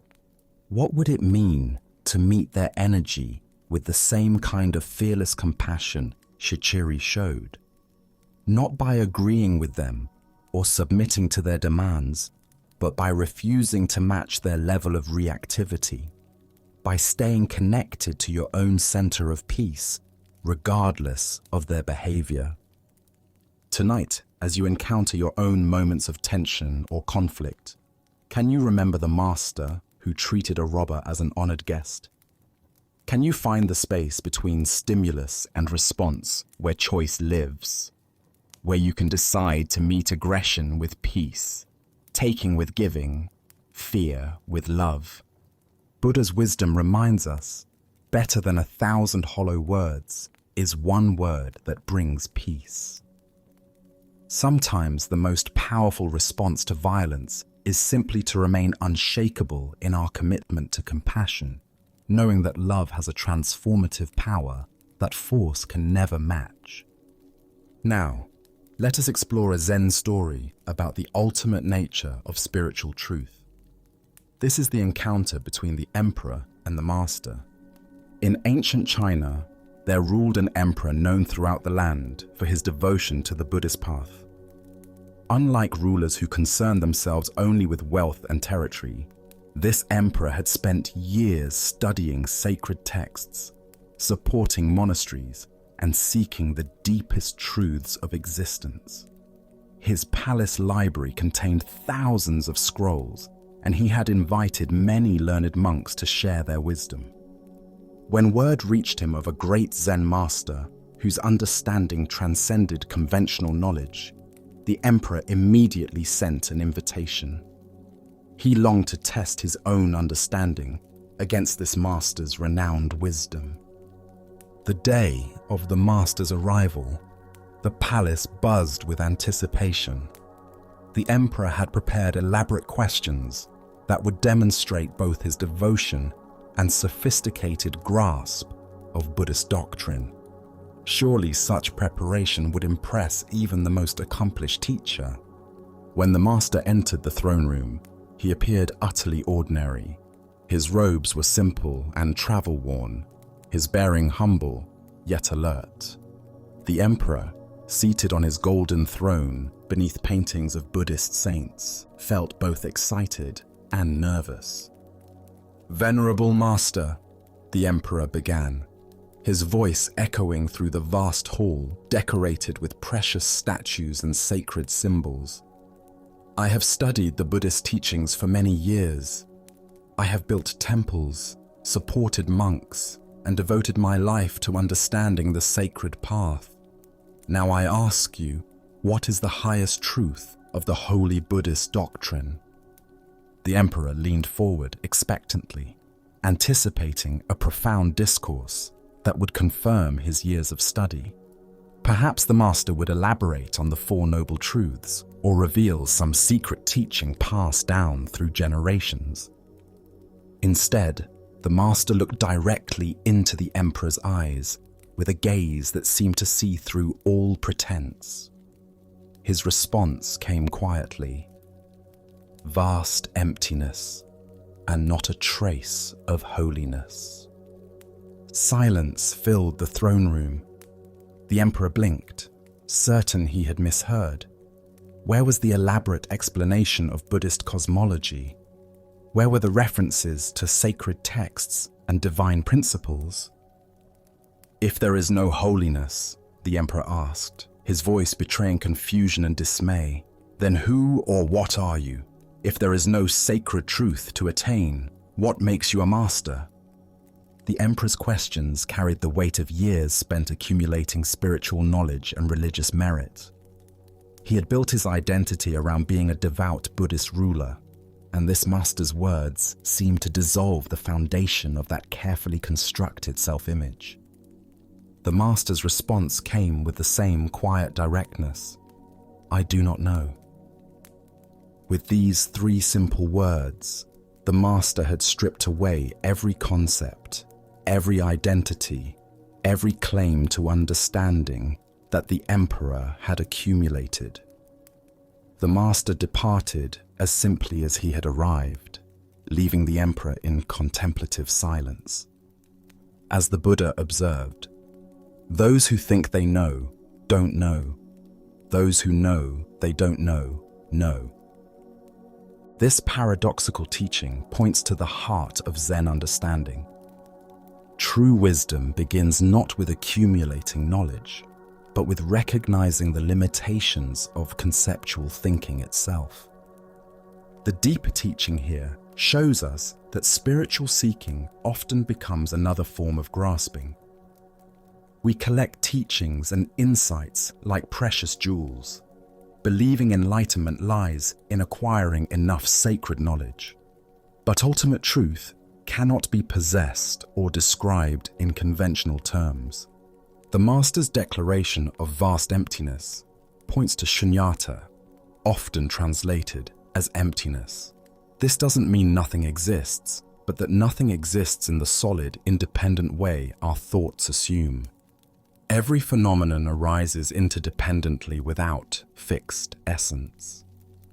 This emptiness is not a concept to understand, but a reality to embody. When the Master says there is not a trace of holiness, he's not denying spiritual experience, but pointing to truth that transcends dualistic thinking, separating sacred from ordinary. The very search for holiness implies our present experience lacks something essential when completeness is already here. Consider how this teaching might illuminate your spiritual journey. Have you noticed how the mind tries to turn insights into possessions? We have powerful experiences and want to understand, categorize, and repeat them. Yet each time we grasp, we move away from the simple presence that made them possible. The Emperor represents the sincere seeker who has confused spiritual materialism with genuine awakening. His years of study weren't meaningless, but they had become obstacles to direct recognition of what was always present. The Master's "I do not know" represents the wisdom of don't know mind. This is not ignorance, but open unknowing that remains receptive to what is actually happening rather than filtering through preconceptions. From this mind, appropriate action arises without conceptual interference. In our culture that prizes knowledge, admitting "I don't know" feels like failure. But in Zen understanding, this acknowledgement becomes a doorway to fresh perception. The expert mind sees what it expects. The beginner's mind sees what is actually there.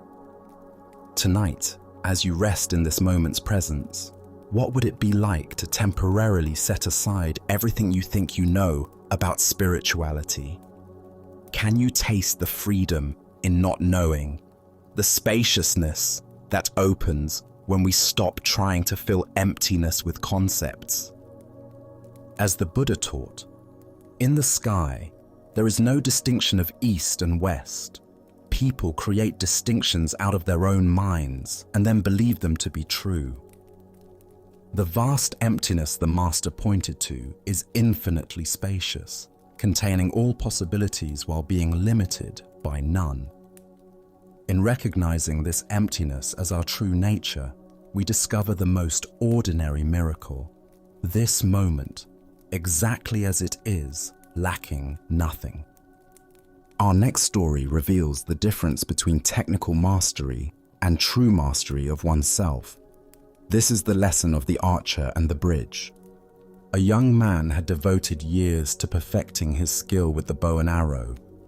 Day after day, he practiced in all weather conditions, his dedication absolute, his focus unwavering. His technique became flawless. His aim so precise that he rarely missed his target, even at great distances. Word of his remarkable ability spread throughout the region, and he began winning archery contests one after another, each victory feeding his growing pride and confidence. Flush with success, and perhaps a bit intoxicated by his own reputation, the young archer decided to seek out the ultimate challenge. He had heard whispered stories of an old Zen master who lived high in the mountains, a man renowned not only for his spiritual wisdom, but also for his legendary skill with the bow. I will challenge this old master, the young man thought, and when I defeat him, everyone will know that I am the greatest archer in all the land. He found the master's simple dwelling and issued his challenge with the confidence of youth.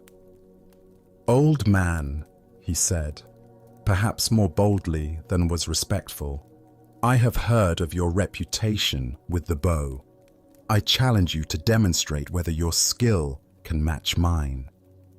The master, ancient eyes twinkling with quiet amusement, simply nodded his acceptance. The young archer immediately set up his demonstration. He selected a target at a considerable distance, drew his bow with practiced precision, and let loose his arrow. It flew straight and true, striking the exact center of the bullseye with a satisfying thud. Without pausing, he notched a second arrow, drew, aimed, and fired again. This arrow split the first arrow down its center, a feat of such technical brilliance that few archers in the world could have accomplished it. The young man turned to the master with obvious satisfaction, his chest puffed with pride. "There," he said, gesturing toward his perfect demonstration. "Let's see if you can match that display of skill." The old master looked at the target, then at the young man, and smiled gently. But instead of drawing his own bow, he simply motioned for the archer to follow him. "Come," he said quietly, "let us find a more suitable place for this demonstration." Curious about what the old man had in mind, and confident that no location could diminish his superior abilities, the young archer followed the master up a winding mountain path. They climbed higher and higher, the air growing thinner, the path more treacherous, until finally they reached a place where the mountain was split by a deep chasm. Spanning this terrifying gap was a single fallen log, weathered and narrow, that served as a bridge between the two sides. Far below, so far that the bottom disappeared into shadow, the chasm yawned like a hungry mouth. The slightest misstep would mean certain death. Without a word, the old master calmly stepped out onto this precarious bridge. His movements were unhurried, graceful, completely at ease despite the mortal danger. When he reached the center of the log, where it sagged slightly and swayed with his weight, he paused and turned to face a distant tree on the far side of the chasm. Drawing his bow with the same casual precision he might use in his own garden, the master took aim and released his arrow. It flew across the void and struck the distant tree with a clean, direct hit. Not necessarily more accurate than the young man's shots, but accomplished under conditions that would challenge even the most seasoned warrior. The master then gracefully stepped back onto solid ground and gestured toward the log bridge. "Now it is your turn," he said simply. The young archer approached the edge of the chasm and looked down into the seemingly bottomless abyss. His mouth went dry, his palms began to sweat, and his legs trembled beneath him. The very thought of stepping onto that narrow, unstable bridge filled him with paralyzing terror. The technical skill that had made him so confident suddenly seemed irrelevant in the face of this primal fear. He tried to force himself forward, but his body refused to obey. His hands shook so violently that he couldn't even grip his bow properly, much less aim with any precision. The steady breathing and focused concentration that had served him so well in controlled conditions completely abandoned him. The master watched this struggle with compassionate understanding.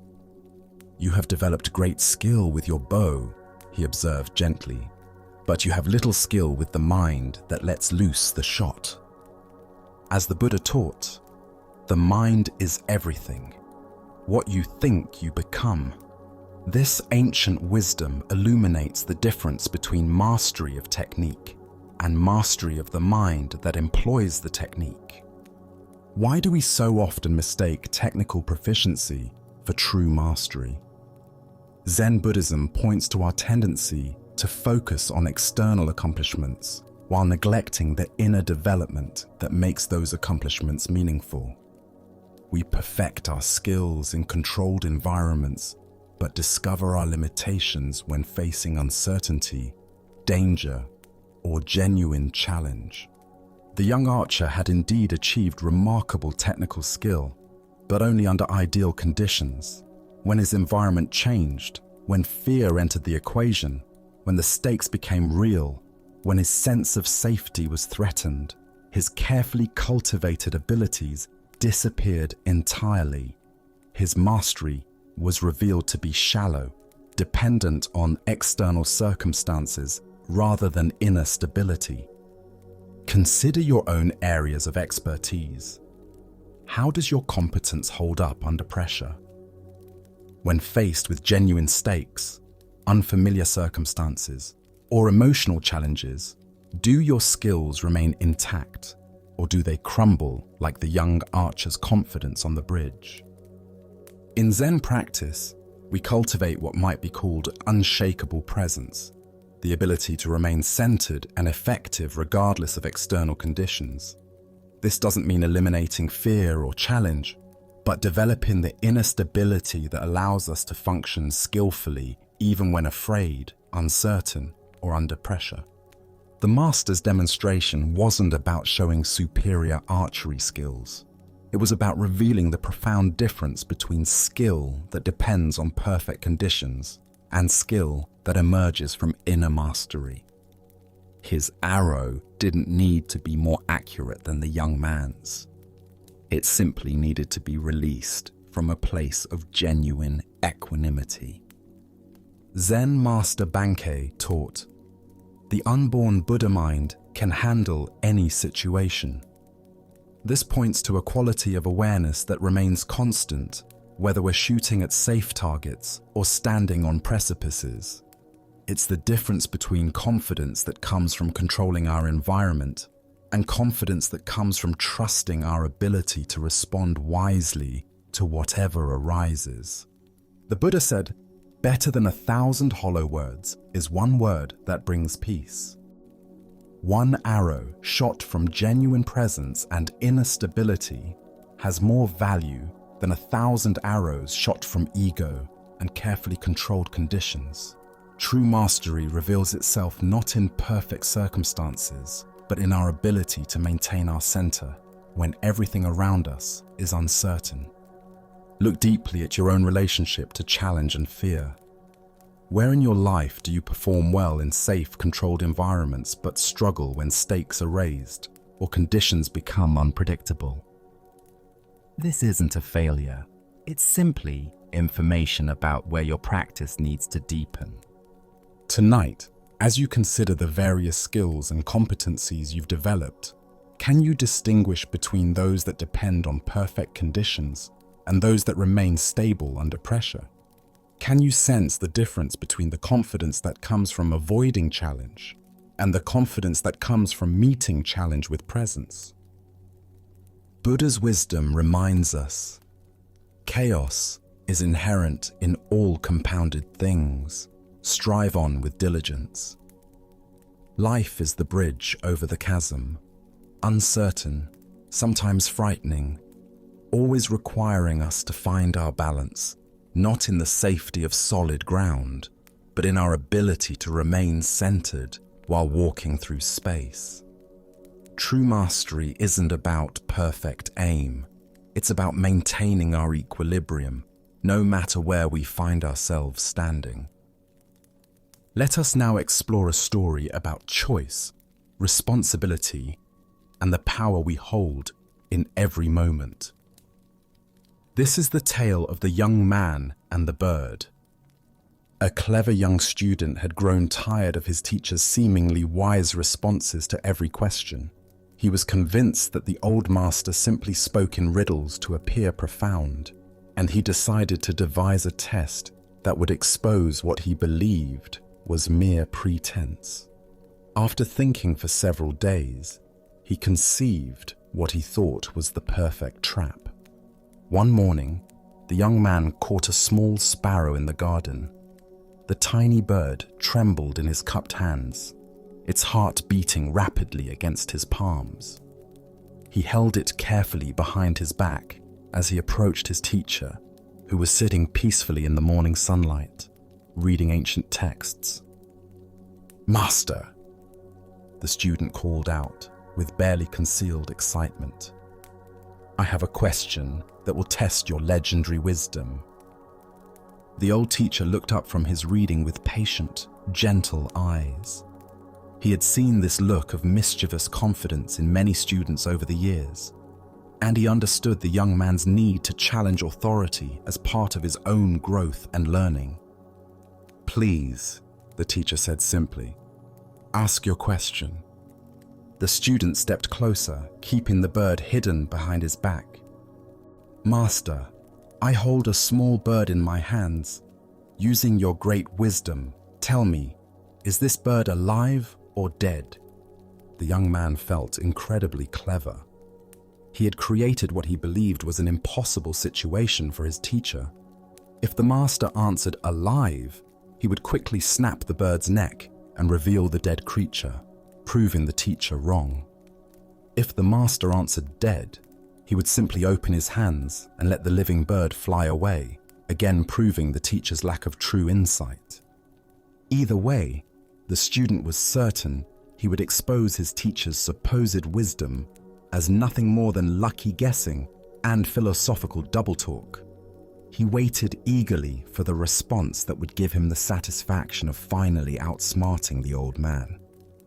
The teacher sat quietly for a long moment, not trying to peer behind the student's back or gather more information. His eyes seemed to look not at the student, but through him, as if perceiving something far deeper than the simple trick being attempted. Finally, with a gentle smile that held both compassion and understanding, the master spoke. The answer, my young friend, is in your hands. The student stood frozen, his mouth hanging open slightly.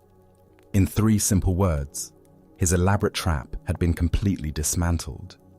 The teacher hadn't fallen for either option of the false dilemma. Instead, he had pointed to something far more profound: the fundamental truth that the student himself held the power to determine the outcome.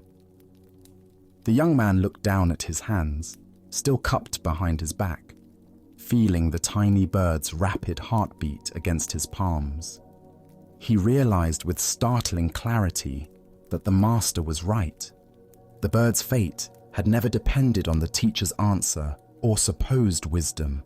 It had always been entirely in the student's control. More than that, he began to understand that this was true about far more than just this moment. The power to choose life or death, creation or destruction, compassion or cruelty, all of it was always in his hands, in every situation, every day. Slowly, the young man brought his hands forward and opened them.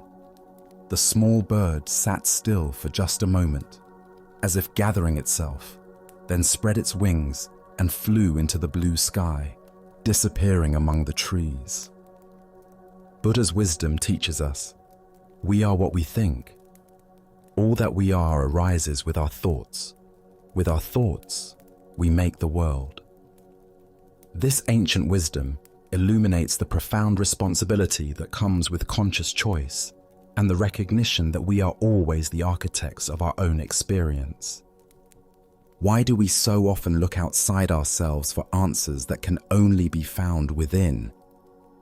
Zen Buddhism points to our tendency to seek authority figures who will tell us what to do, what to think, what to choose.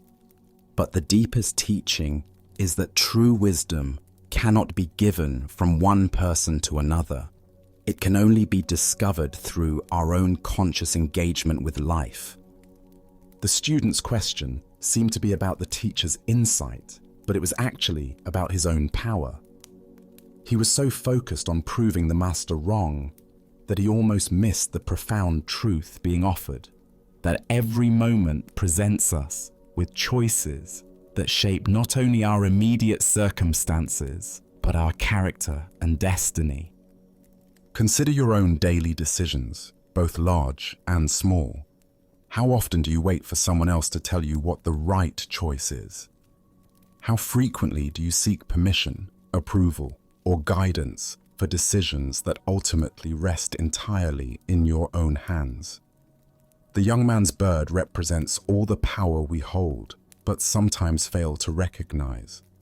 In our relationships, careers, and spiritual development, we constantly face moments where we hold something precious in our hands: the well-being of others, our own integrity, opportunities for growth or destruction. The outcome depends not on external circumstances or other people's wisdom, but on what we choose to do with the power we possess. The Master's response reveals something crucial about authentic teaching. True teachers don't give answers. They point us back to our own capacity for wisdom. They help us recognize the choices we're already making and the power we already possess, rather than encouraging dependence on their authority. Zen teacher Charlotte Joko Beck said, "We are always in choice, even when we think we're not." The bird in the student's hands represents all the moments when we convince ourselves we have no options, no power, no responsibility. But consciousness always involves choice, and choice always involves responsibility. Look deeply at a current challenge in your life. Where are you waiting for someone else to provide answers, solutions, or direction? What would change if you fully recognize that the power to shape the outcome is already in your hands? This doesn't mean you have control over all external circumstances, but you always have choice about how you respond. The Buddha taught, "The mind is everything.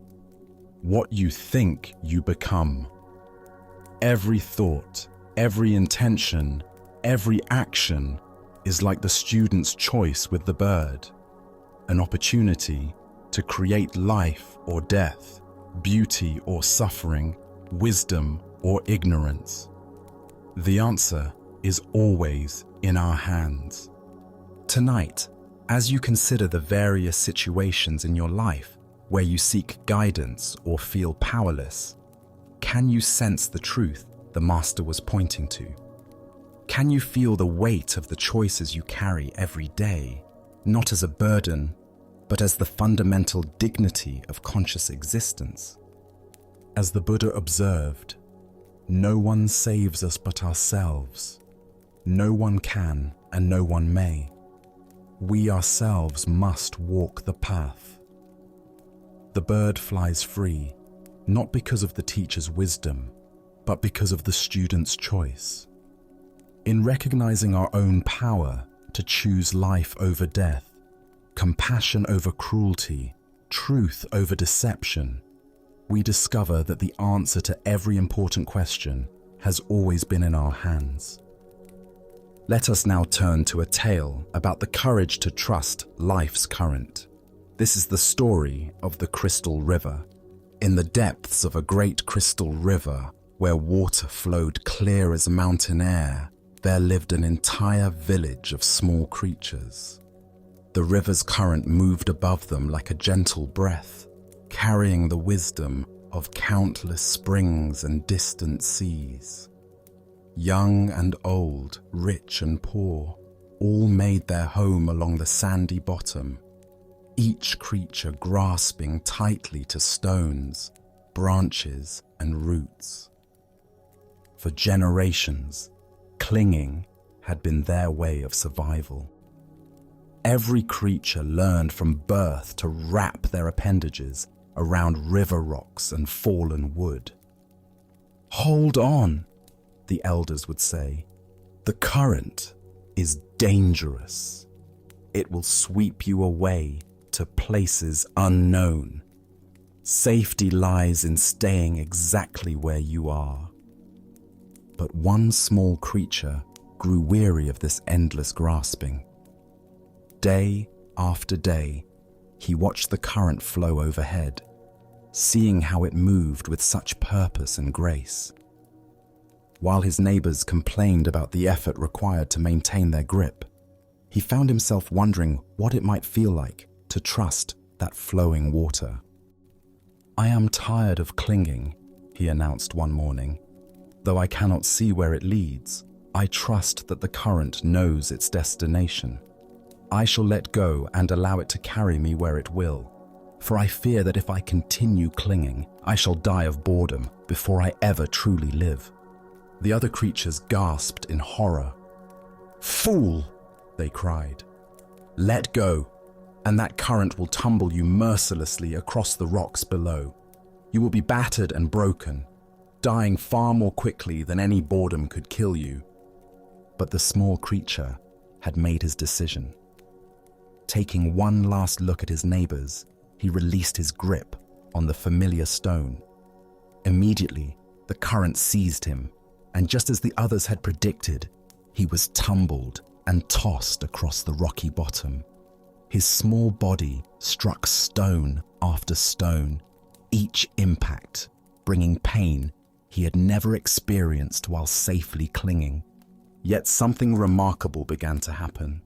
As the creature continued to surrender to the current's power, refusing to grab for new anchors despite his pain, the water gradually lifted him higher from the dangerous bottom. The tumbling ceased. The rocks could no longer reach him. Now he flowed with the current itself, no longer fighting its direction, but becoming one with its movement. As he traveled downstream, creatures in distant parts witnessed something they had never seen. Here was one of their own kind, yet he appeared to be flying through the water, moving with the elegant power of the current itself. "See a miracle!" they called out. "A creature like ourselves, yet he soars. Surely he is the Messiah, come to save us all." The flowing creature heard their cries and felt compassion for their misunderstanding. "I am no more Messiah than any of you," he called back. "The river delights in lifting us all free, if only we dare to let go. Our true work is not clinging to the bottom, but embracing this voyage, this grand adventure of trust and flow." But the creatures only cried louder, "Savior, Savior!" Even as they spoke, they tightened their grips on rocks and roots. They watched until he disappeared around a bend, then began weaving legends about the miraculous Savior who had briefly graced their village. Buddha's wisdom reminds us, you only lose what you cling to. This ancient teaching illuminates the profound paradox at the heart of human experience. We spend our lives grasping for security and control, believing that our safety depends on holding tight to familiar circumstances. Yet in this very grasping, we create the suffering we seek to avoid. Why do we cling so desperately when the current offers to carry us toward unknown adventures? Zen Buddhism reveals that from early childhood, we learn the known is safe and the unknown dangerous. This conditioning becomes a spiritual obstacle when it prevents growth beyond familiar limitations. We also suffer from the illusion of control, believing that by grasping circumstances, relationships, and identities, we can stop the natural flow of change. This creates enormous tension because it puts us in opposition to reality itself.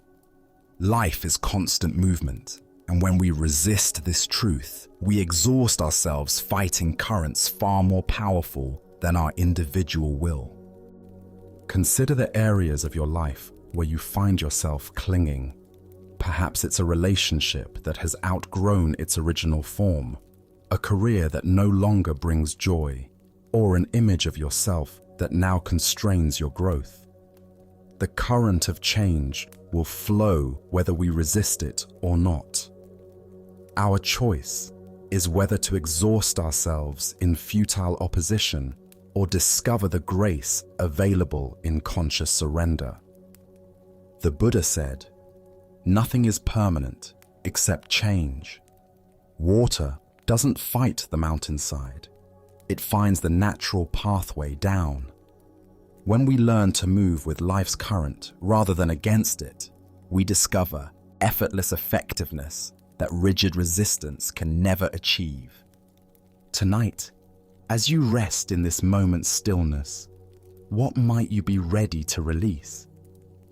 Perhaps it's a worry about tomorrow's challenges, a resentment from yesterday's disappointments, or a way of defining yourself that has grown too small. Can you feel into the current of this moment's aliveness and trust its direction? As the Buddha taught, let go of what has passed. Let go of what may come. Let go of what is happening now. Relax right now and rest. In this trust, we discover that the current we feared would destroy us is actually the very force that can carry us home to our true nature. As we continue our journey through the wisdom of Zen Buddhism, let us explore a story about the paradox of absolute truth. This is the lesson of the hermit and the contradictory teaching. A renowned Zen master had gained a reputation throughout the region for his profound insights and transformative teachings. Students came from far and wide to study under his guidance, each hoping to receive the wisdom that would lead them to enlightenment. Among all his teachings, there was one that he considered his greatest and most fundamental insight. Buddha is your own mind, the master would tell his students with absolute conviction. This is the highest truth I can share with you. Stop looking outside yourself for what you already possess. Stop seeking in temples and books what is already present in your own consciousness. Buddha is your own mind. Realize this, and you will be free. One young monk was so deeply moved by this teaching that it seemed to illuminate everything he had been searching for. The idea that enlightenment wasn't something to be acquired from external sources, but was actually the very nature of his own mind, struck him as the most profound truth he had ever encountered. This insight felt so complete and revolutionary that he decided it deserved his total dedication. Leaving the monastery and his fellow students behind, the monk retreated deep into the wilderness to meditate on this great teaching. He found a remote cave in the mountains where he could practice without any distractions or influences from the outside world. There, surrounded by the silence of nature, he spent 20 years in solitary contemplation, probing every aspect of the master's words. During those 2 decades of hermitage, he explored the teaching from every possible angle.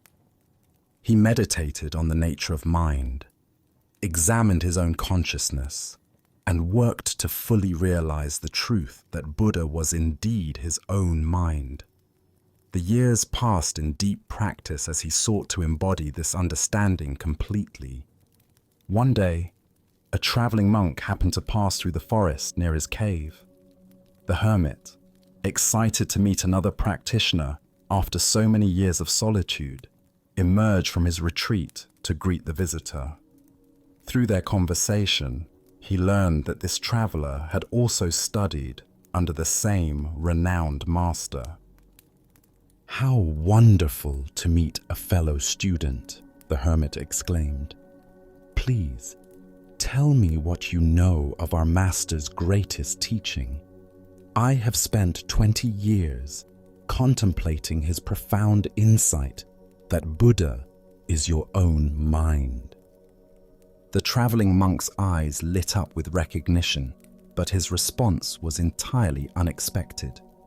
"Ah, yes, the master has indeed been very clear about this subject," he said enthusiastically. "His greatest teaching, the one he emphasizes above all others, is this: Buddha is not your own mind." The hermit stood speechless, feeling as though the ground had shifted beneath his feet. After 20 years of dedicated practice based on what he believed was the master's highest teaching, he was now hearing the exact opposite presented with equal conviction by another student of the same teacher. As the Buddha taught, the finger pointing at the moon is not the moon. Here we discover that even the most profound teachings are simply tools for awakening, not ultimate truths to be grasped and defended. Why do we cling so tightly to particular formulations of truth when reality itself transcends all concepts? Zen Buddhism reveals that our attachment to specific teachings, no matter how profound, can become obstacles to the very understanding those teachings were meant to inspire. The hermit's confusion points to a fundamental aspect of Zen instruction. Masters often use contradictory teachings to prevent students from turning insights into rigid beliefs. The purpose isn't to provide a final answer, but to exhaust the mind's tendency to grasp and conceptualize, creating space for direct realization beyond all words and ideas. Both teachings, Buddha is your mind and Buddha is not your mind, serve important functions depending on the student's needs and understanding. For someone lost in external seeking, Buddha is your mind redirects attention inward. For someone attached to the idea of possessing Buddha nature, Buddha is not your mind dissolves that subtle grasping. Consider your own relationship with spiritual or philosophical teachings. How often do you turn helpful pointers into absolute truths that must be defended against contradictory perspectives? The hermit's 20-year retreat, while dedicated and sincere, demonstrates how even correct understanding can become a form of limitation when held too rigidly. In Zen practice, we learn to hold all teachings lightly, like medicine that serves its purpose and then is no longer needed. The master's apparent contradiction wasn't inconsistency, but skillful means, using whatever approach would most effectively dissolve each student's particular form of confusion. Zen master Huangpo taught, "The foolish reject what they see, not what they think. The wise reject what they think, not what they see." The hermit had become so invested in thinking about the teaching that he may have lost touch with the direct experience it was meant to indicate. The Buddha said, "Do not believe in anything simply because you have heard it. Do not believe in traditions because they have been handed down. But after observation and analysis, when you find that anything agrees with reason and is conducive to the good and benefit of one and all, then accept it and live up to it." This teaching applies even to the Buddha's own words and the most revered Zen teachings. Truth isn't found in the perfect formulation, but in the awakening that transcends all formulations. Look deeply at your own cherished beliefs and understandings. Where might you be holding on to insights so tightly that they've become barriers to deeper realization? What would it mean to receive all teachings as provisional tools rather than final truths? Tonight, as you consider the various teachings and philosophies that have shaped your understanding, can you remember the hermit's surprise at discovering contradiction where he expected confirmation? Can you hold your most treasured insights lightly enough that they remain alive and functional rather than becoming rigid dogma? Buddha's wisdom reminds us, truth has no form, how can it be held? Whether Buddha is your mind or not your mind, whether teachings are correct or incorrect, the reality they point toward remains free of all concepts, available in this moment to anyone willing to look beyond the finger to see the moon itself. As we continue our journey through the wisdom of Zen Buddhism, let us turn to a story about how customs can outlive their purpose. This is the lesson of the monastery cat and the scholars who forgot. In a peaceful monastery nestled in the mountains, a community of monks dedicated themselves to regular meditation practice. Every evening, as the sun set behind the peaks and shadows grew long across the temple grounds, they would gather in the meditation hall for their most important practice session of the day. This was a time of deep silence and inner contemplation that had been maintained for generations. However, the monastery was also home to a particularly vocal cat who had made the temple grounds his territory. This cat had developed the unfortunate habit of appearing during the evening meditation sessions, meowing loudly, knocking over water bowls, and generally creating disturbances that made it difficult for the monks to maintain the focused attention their practice required. Night after night, the monks would attempt to settle into deep meditation, only to be interrupted by the cat's antics. Some tried to ignore the disruptions. Others attempted to gently shoo the animal away, but nothing seemed to work consistently. The cat seemed to have an uncanny ability to choose the most inopportune moments for his loudest and most distracting behavior. Finally, the spiritual teacher who led the community decided that practical action was needed. Rather than allowing the evening practice to continue being disrupted, he instructed his students to gently capture the cat before each meditation session and tie him securely in a corner of the hall where he could do no harm. This simple solution proved effective. The cat, though present, could no longer disturb the monk's concentration. Years passed peacefully with this arrangement. The evening meditation sessions proceeded without interruption. The monks deepened their practice, and the cat seemed content enough with his restrained position during the evening hours. This became the established routine that everyone accepted as normal and necessary.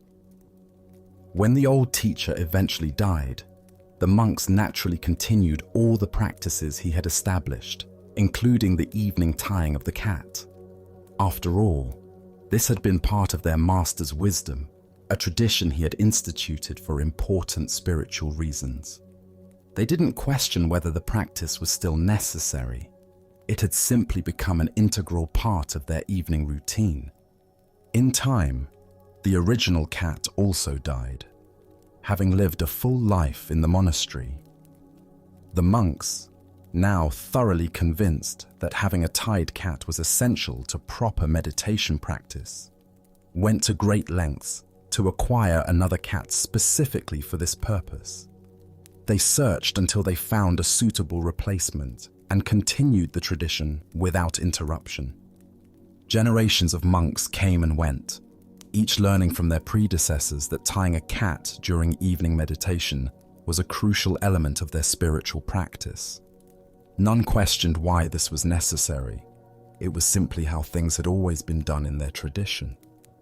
Centuries later, learned descendants of the spiritual teacher wrote scholarly treatises about the religious significance of tying up a cat for meditation practice. They developed elaborate theories about the symbolic meaning of the restrained cat, its representation of taming the wild mind, and its importance in creating the proper spiritual atmosphere for contemplation. Buddha's wisdom teaches us, do not believe in anything simply because you have heard it. Do not believe in traditions because they have been handed down for many generations. This tale unveils how easily practical solutions can transform into meaningless rituals when we stop questioning their original purpose. Why do we continue practices long after their usefulness has ended, simply because they've become traditional? Zen Buddhism emphasizes the importance of understanding the spirit behind forms, rather than blindly following inherited customs that may no longer serve their intended function. The original teacher's decision to tie the cat was purely practical, a simple solution to a specific problem. But over time, this practical measure became ritualized, then sacralized, then analyzed as if it contained profound spiritual meaning that had always been intentional. Consider the various traditions, rules, and customs in your own life, both personal and cultural. How many of these practices do you follow simply because that's how it's always been done, rather than because they serve a current purpose? The monastery's cat represents all the meaningless forms we maintain out of habit rather than wisdom. This teaching applies to spiritual practices, workplace procedures, family traditions, and social customs. Over time, solutions to specific problems can become rigid requirements that persist long after the original problems have disappeared. What began as skillful means becomes empty ritual. In Zen practice, we learn to distinguish between the finger pointing at the moon and the moon itself, between the forms that serve awakening and awakening itself. The tied cat was never the point. Peaceful meditation was the point. But succeeding generations lost sight of this distinction. The Buddha said, "My teaching is like a raft. It is for crossing over, not for holding onto." The cat-tying tradition represents what happens when we turn temporary rafts into permanent shrines, mistaking the means for the end. Look deeply at the various practices and traditions you maintain. Which ones still serve their original purpose, and which ones have become empty forms you follow out of habit? What would it mean to honor the spirit of these practices while remaining flexible about their forms? The scholars who wrote treatises about the cat's religious significance weren't intentionally creating false doctrine. They genuinely believed they were preserving important wisdom. But their analysis was built on a foundation they didn't understand, leading to elaborate explanations of something that had never been intended as spiritual practice. Tonight, as you consider the various routines, traditions, and practices in your life, can you remember the original cat and the practical problem it solved? Can you distinguish between forms that still serve their purpose and those that have become meaningless repetition? As the Buddha observed, believe nothing merely because you have been told it. But after observation and analysis, when you find that anything agrees with reason and is conducive to the good and benefit of one and all, then accept it and live up to it. True spiritual maturity involves continuously examining our practices to ensure they serve their intended purpose, rather than simply preserving forms because they've become familiar. Let us continue with a story about the limits of understanding and the honesty of not knowing. This is the teaching of the Emperor and Master Gudo. The Emperor of Japan, a man accustomed to receiving definitive answers from his advisors and scholars, had arranged a private audience with Master Gudo, one of the most respected Zen teachers in the realm. The Emperor came with genuine curiosity about spiritual matters, particularly questions about life, death, and what might lie beyond ordinary understanding. Seated in the formal chamber where matters of state were usually discussed, the Emperor felt comfortable posing even the most profound questions to this renowned master. After all, if anyone would possess answers to life's deepest mysteries, surely it would be an enlightened Zen teacher who had spent decades in contemplation and practice. Master Gudo, the Emperor began with the directness that comes from a lifetime of authority. I have a question that has troubled many great minds throughout history. What happens to a man of enlightenment after death? Surely someone of your spiritual attainment would understand such matters. The emperor expected a profound discourse on the nature of consciousness after physical death, perhaps insights into rebirth, karma, or the eternal nature of enlightened awareness. He was prepared to hear about subtle realms, the dissolution of individual consciousness into cosmic unity, or other elevated teachings that would satisfy his curiosity about this ultimate mystery. Instead, Master Gudo looked at the emperor with complete equanimity and gave the most honest answer possible. How should I know? The emperor was taken aback. Here was a master revered throughout the land for his wisdom, essentially admitting ignorance about what seemed like a fundamental spiritual question. But master, the emperor pressed, somewhat incredulous, you are an enlightened teacher.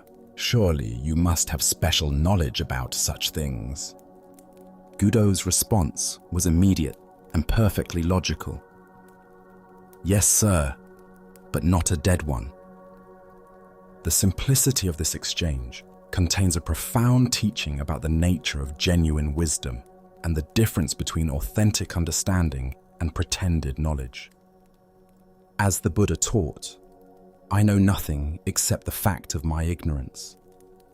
This ancient wisdom illuminates the profound honesty that characterizes true spiritual maturity, the willingness to admit the limits of one's knowledge, rather than pretending to understand what cannot be known from one's current position.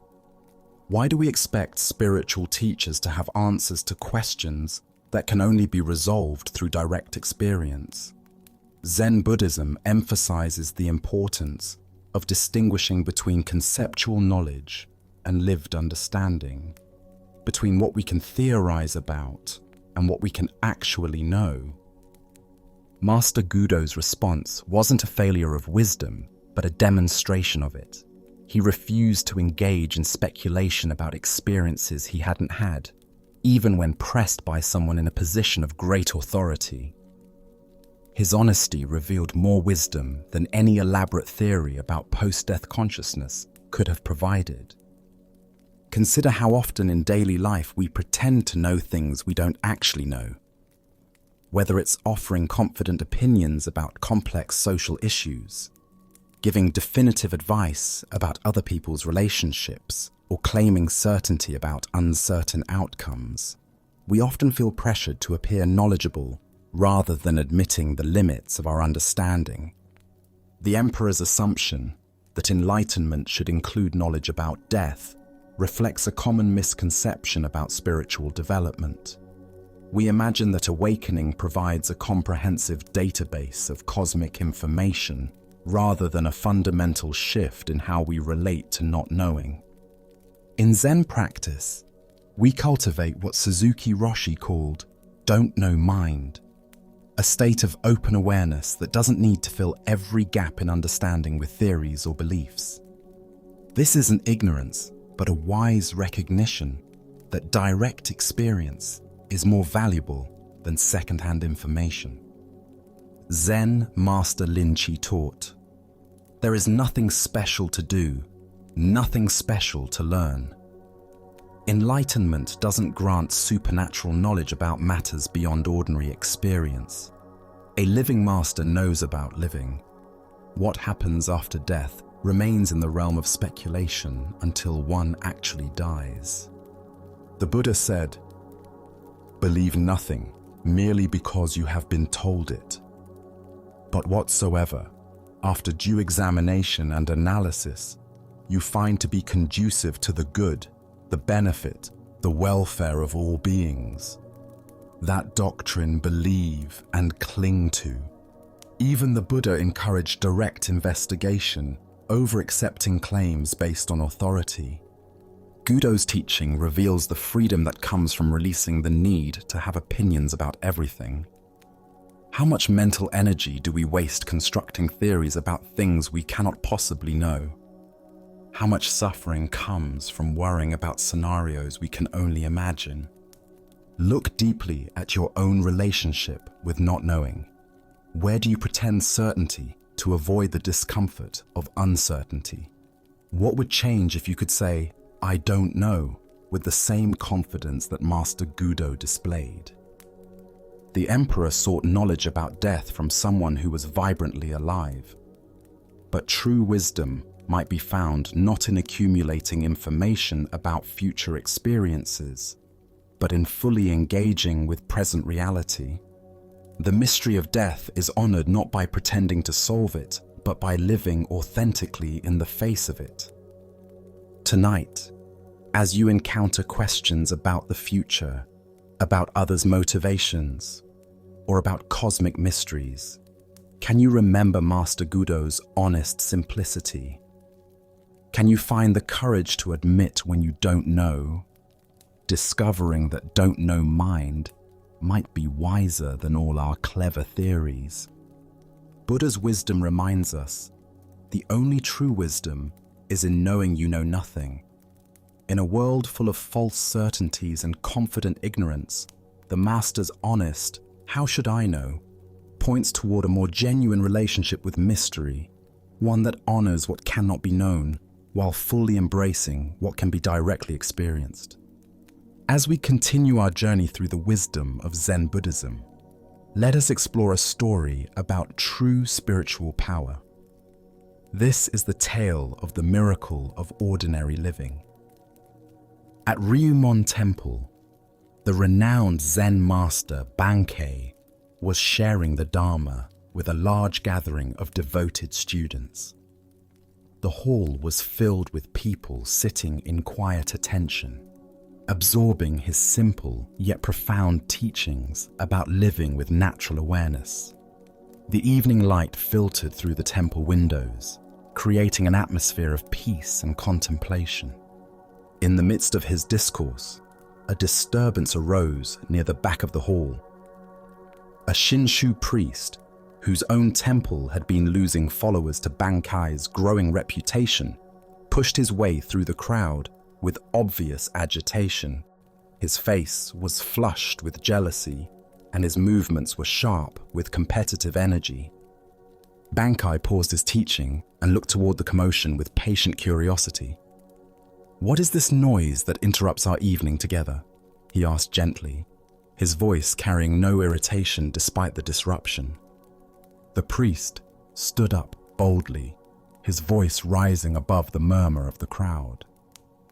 "The founder of our sect," he boasted loudly, "had such miraculous powers that he held a brush in his hand on one bank of the river. His attendant held up a paper on the other bank, and the teacher wrote the holy name of Amida through the air. Can you do such a wonderful thing?" The gathered students turned their attention between the challenging priest and their teacher, curious how Bankei would respond to this test of his spiritual abilities. Some expected a demonstration of supernatural powers. Others wondered if their master would engage in debate. Bankai smiled, with the gentle amusement of someone who understood the priest's confusion completely. "Perhaps your fox can perform that trick," he replied lightly. "But that is not the manner of Zen.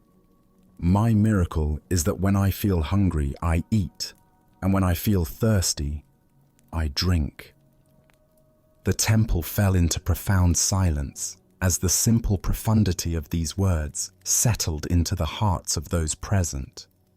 The priest, expecting magical displays, found himself face to face with a teaching about the extraordinary nature of ordinary experience.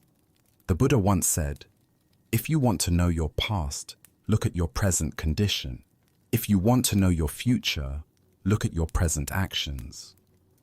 This ancient wisdom illuminates how real spiritual power manifests not in supernatural demonstrations, but in complete presence to what is actually happening.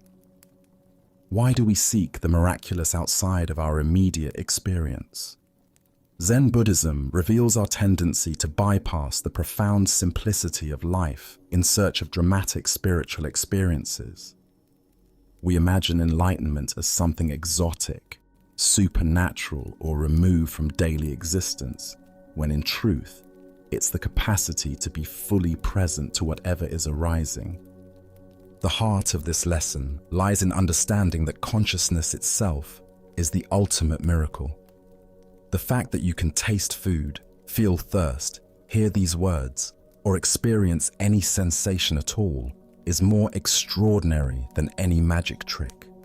Yet, we take these everyday miracles for granted while seeking special powers that would somehow validate our spiritual development.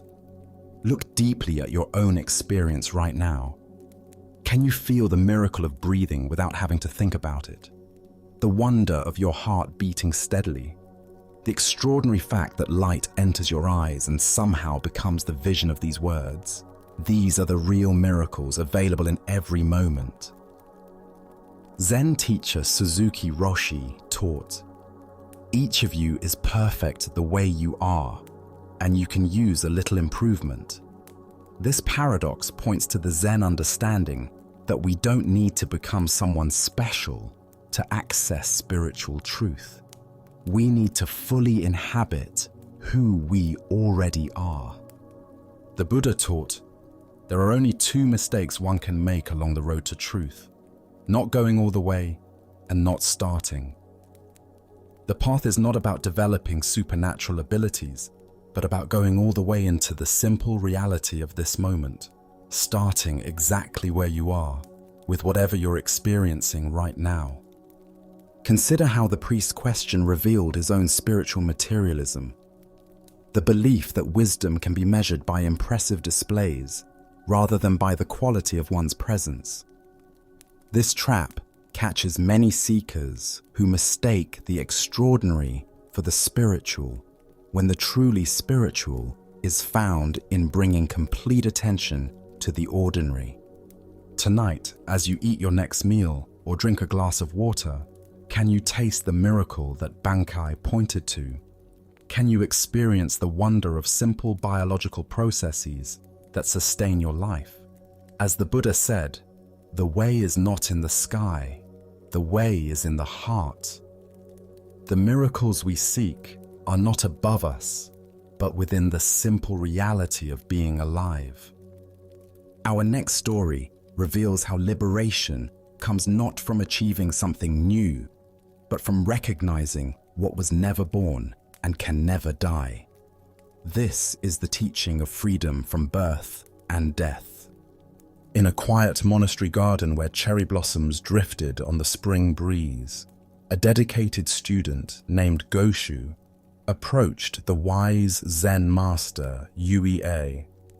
For years, Goshu had been practicing meditation, studying texts, and following all the prescribed methods of spiritual development.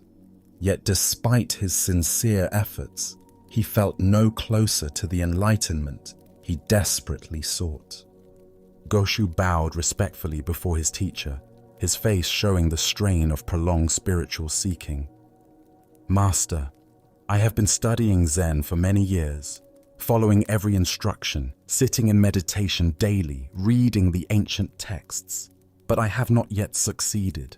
I feel as lost as when I began. Please give me some guidance. What am I missing? What more must I do?"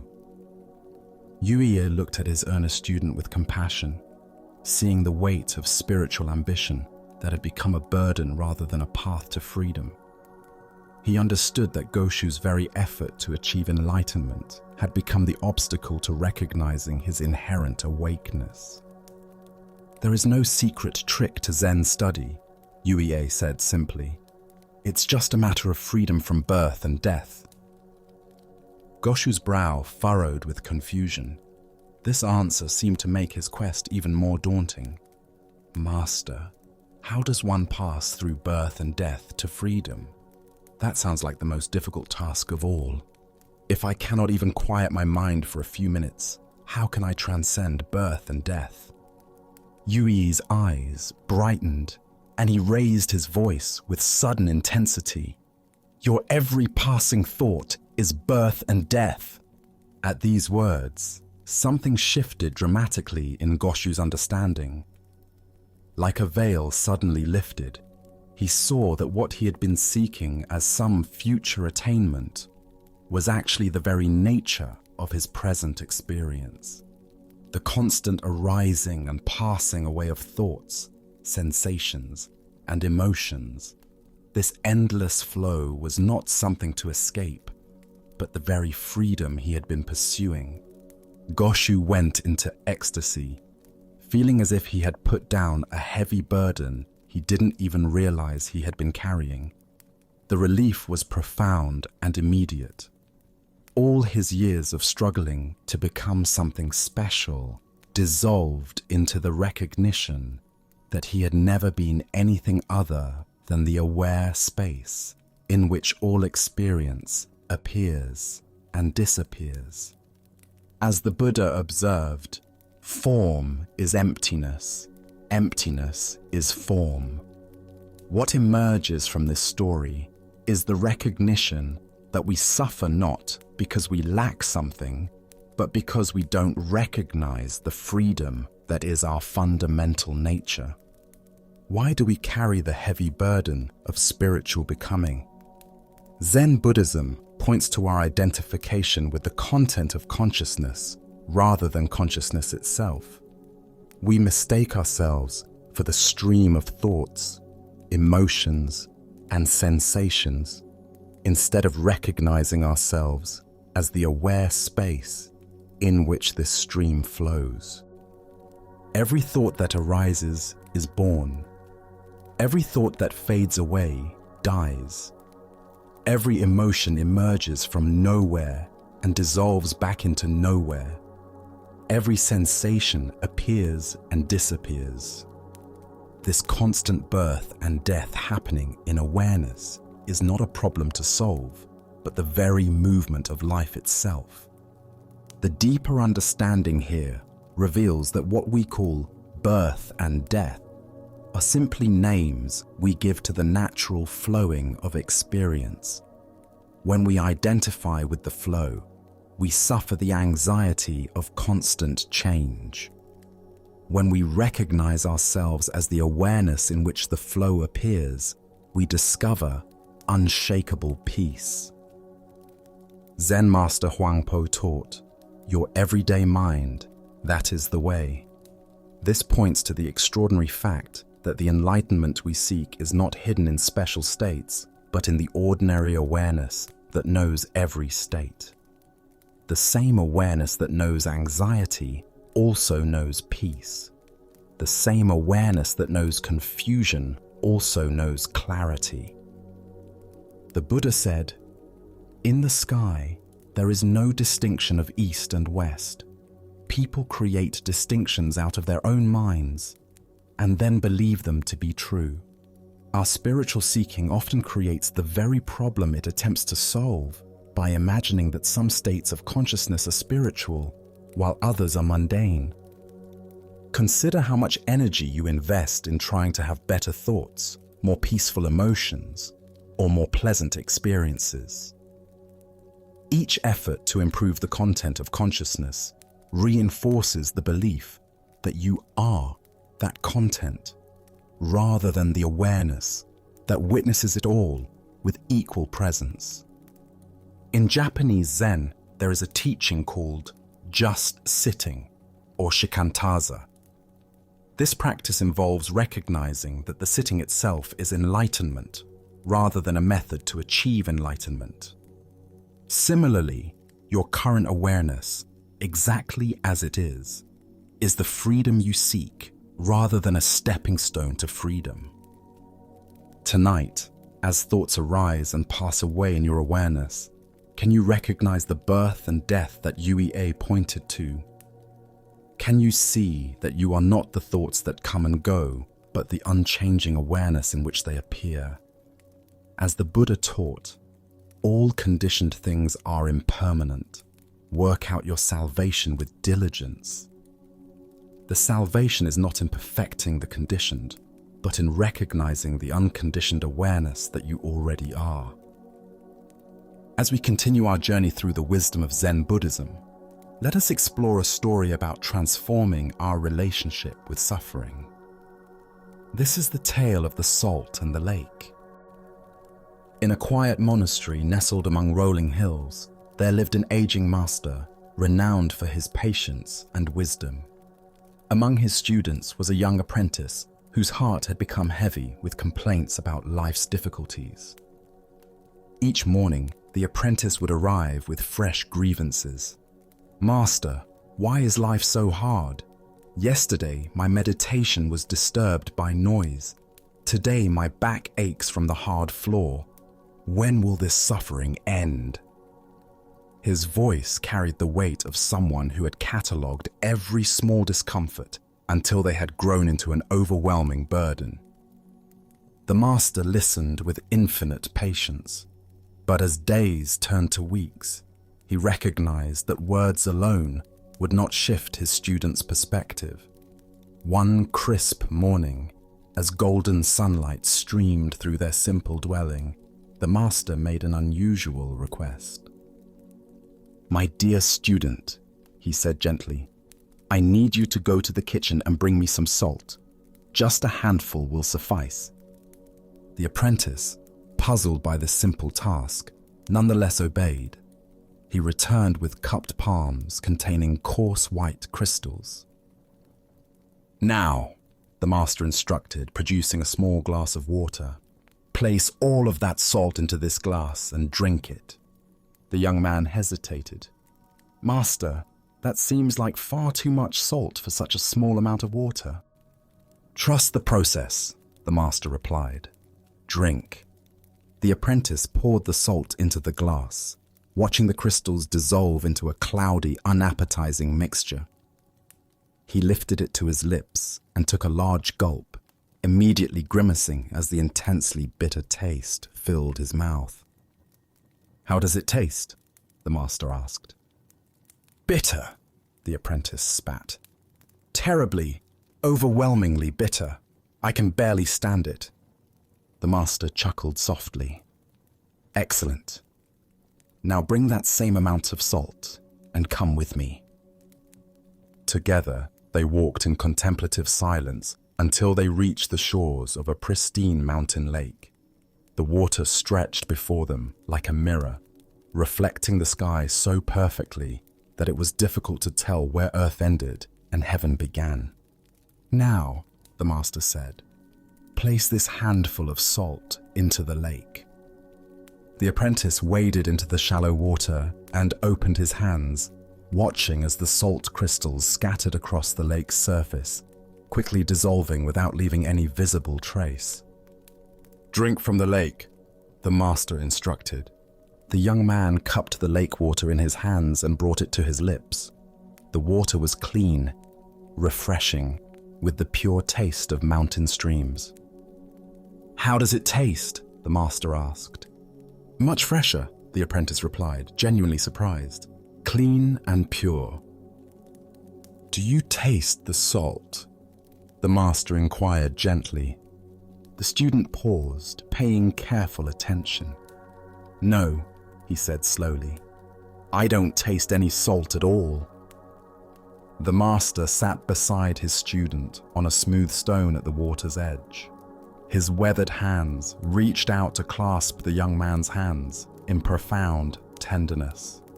"My dear student," the master said, "the pain of life is pure salt. No more, no less. The amount of pain in existence remains constant, but the amount of bitterness we experience depends entirely on the container we put that pain into." The apprentice listened with new understanding. "When you are in pain," the master continued, "the only thing you can truly control is your response. You can choose to be a small glass where every grain of salt overwhelms your senses, or you can choose to enlarge your sense of things to become like this vast lake where the same salt dissolves harmlessly into something much greater." The master paused. "Stop being a glass, my friend. Become a lake. The Buddha once said, 'Pain is certain, suffering is optional.' This fundamental teaching reveals the heart of our relationship with difficulty. We cannot eliminate the challenges woven into human existence, but we have tremendous power over how that pain affects us. What emerges from this story is understanding about consciousness itself. Our awareness is not fixed in size. It can contract into the narrow confines of a glass, where every difficulty looms enormous, or it can expand into the spaciousness of a lake, where the same difficulties become manageable. Why do we often choose to be the glass rather than the lake? First is our tendency toward pain myopia, becoming so focused on discomfort that it fills our entire awareness. Second is our habit of story proliferation, taking a single, painful event and creating elaborate narratives about how unfair life is. Third is the comparing mind, measuring our pain against an imaginary standard of how life should be. The lake perspective doesn't minimize genuine pain or suggest passivity. Rather, it offers a skillful way of relating to inevitable challenges that doesn't compound them with unnecessary suffering. From lake consciousness, we can respond to problems more creatively because we're not overwhelmed. Zen master Thich Nhat Hanh taught, "Thanks to impermanence, everything is possible." From the lake perspective, we remember that everything arises and passes away within the vast space of awareness. Today's crisis becomes tomorrow's memory. We become a lake through practices that naturally expand awareness. Meditation teaches us to rest in spacious presence. Gratitude helps us notice experiences beyond immediate difficulties. Service reminds us that our pain is part of shared human experience. Tonight, as you reflect on current challenges, can you sense the difference between experiencing them from glass consciousness versus lake consciousness? What would it feel like to allow your awareness to expand beyond the immediate intensity of difficulties to include the vast context of this moment? As the Buddha taught, if you want to know your mind, sit down and observe it. If your mind is clear, happiness will come. The clarity he speaks of is not the absence of salt, but the spaciousness to hold it skillfully. In becoming lakes rather than glasses, we discover that pain can become a gateway to deeper compassion and freedom. Tonight, as we complete our journey through these sacred stories, can you sense that the peace you've been seeking is not separate from this very moment of awareness? Can you feel how the wisdom in these ancient tales is not distant, but immediately present in your direct experience right now? As the Buddha observed, peace comes from within. Do not seek it without. The ultimate truth is not hidden in distant monasteries or ancient scrolls, but in the miracle of ordinary awareness, the silent witness that has been present throughout our entire journey together. As we draw our time together to a close, let us reflect on the path we've traveled through these timeless teachings. Each story has offered a unique facet of understanding, yet all point to the same essential truth, that peace, clarity, and awakening are available here and now, not in some distant future or special circumstance. We learn to distinguish between authentic love and attachment disguised as desire, discovering that true compassion serves another's highest good, even when it means dissolving pleasant illusions. We explored how genuine spiritual development must include the capacity for warm human connection, not cold detachment from life's complexities. We witnessed how fear transforms into power when we identify with something larger than our worried, self-conscious mind, becoming the ocean itself, rather than a swimmer afraid of drowning. We discovered the difference between having and being, seeing that the greatest treasures cannot be possessed, but shine freely for all who have eyes to see. And we encountered the truth that the path to awakening rarely follows conventional forms, learning to extend compassion to those whose spiritual seeking has led them down difficult paths. Each tale has been a doorway into deeper understanding. We've discovered that our reactions often say more about us than about the situations we face. We've learned that the present moment contains joys as sweet as any strawberry, even when we're suspended between the tigers of past regret and future anxiety. We've seen how adding mental suffering to inevitable pain only multiplies our difficulties, and how practicing mindful awareness allows us to meet life's challenges with greater wisdom. The Buddha taught, 3 things cannot be long hidden: the sun, the moon, and the truth. As you continue on your own path of awakening, may the truths illuminated in these stories remain with you, not as concepts to remember, but as living invitations to experience life with greater presence, compassion, and wisdom. The cricket still sings in the temple, waiting for those with ears to hear. The moon still shines freely for all who would receive its light. The waves still roll with unstoppable power for those who would claim their natural strength. These teachings are not relics of the past, but eternal principles that speak to the deepest longings of the human heart. Tonight, as your body settles into rest and your breathing naturally deepens, know that you carry within you all the wisdom these stories have revealed.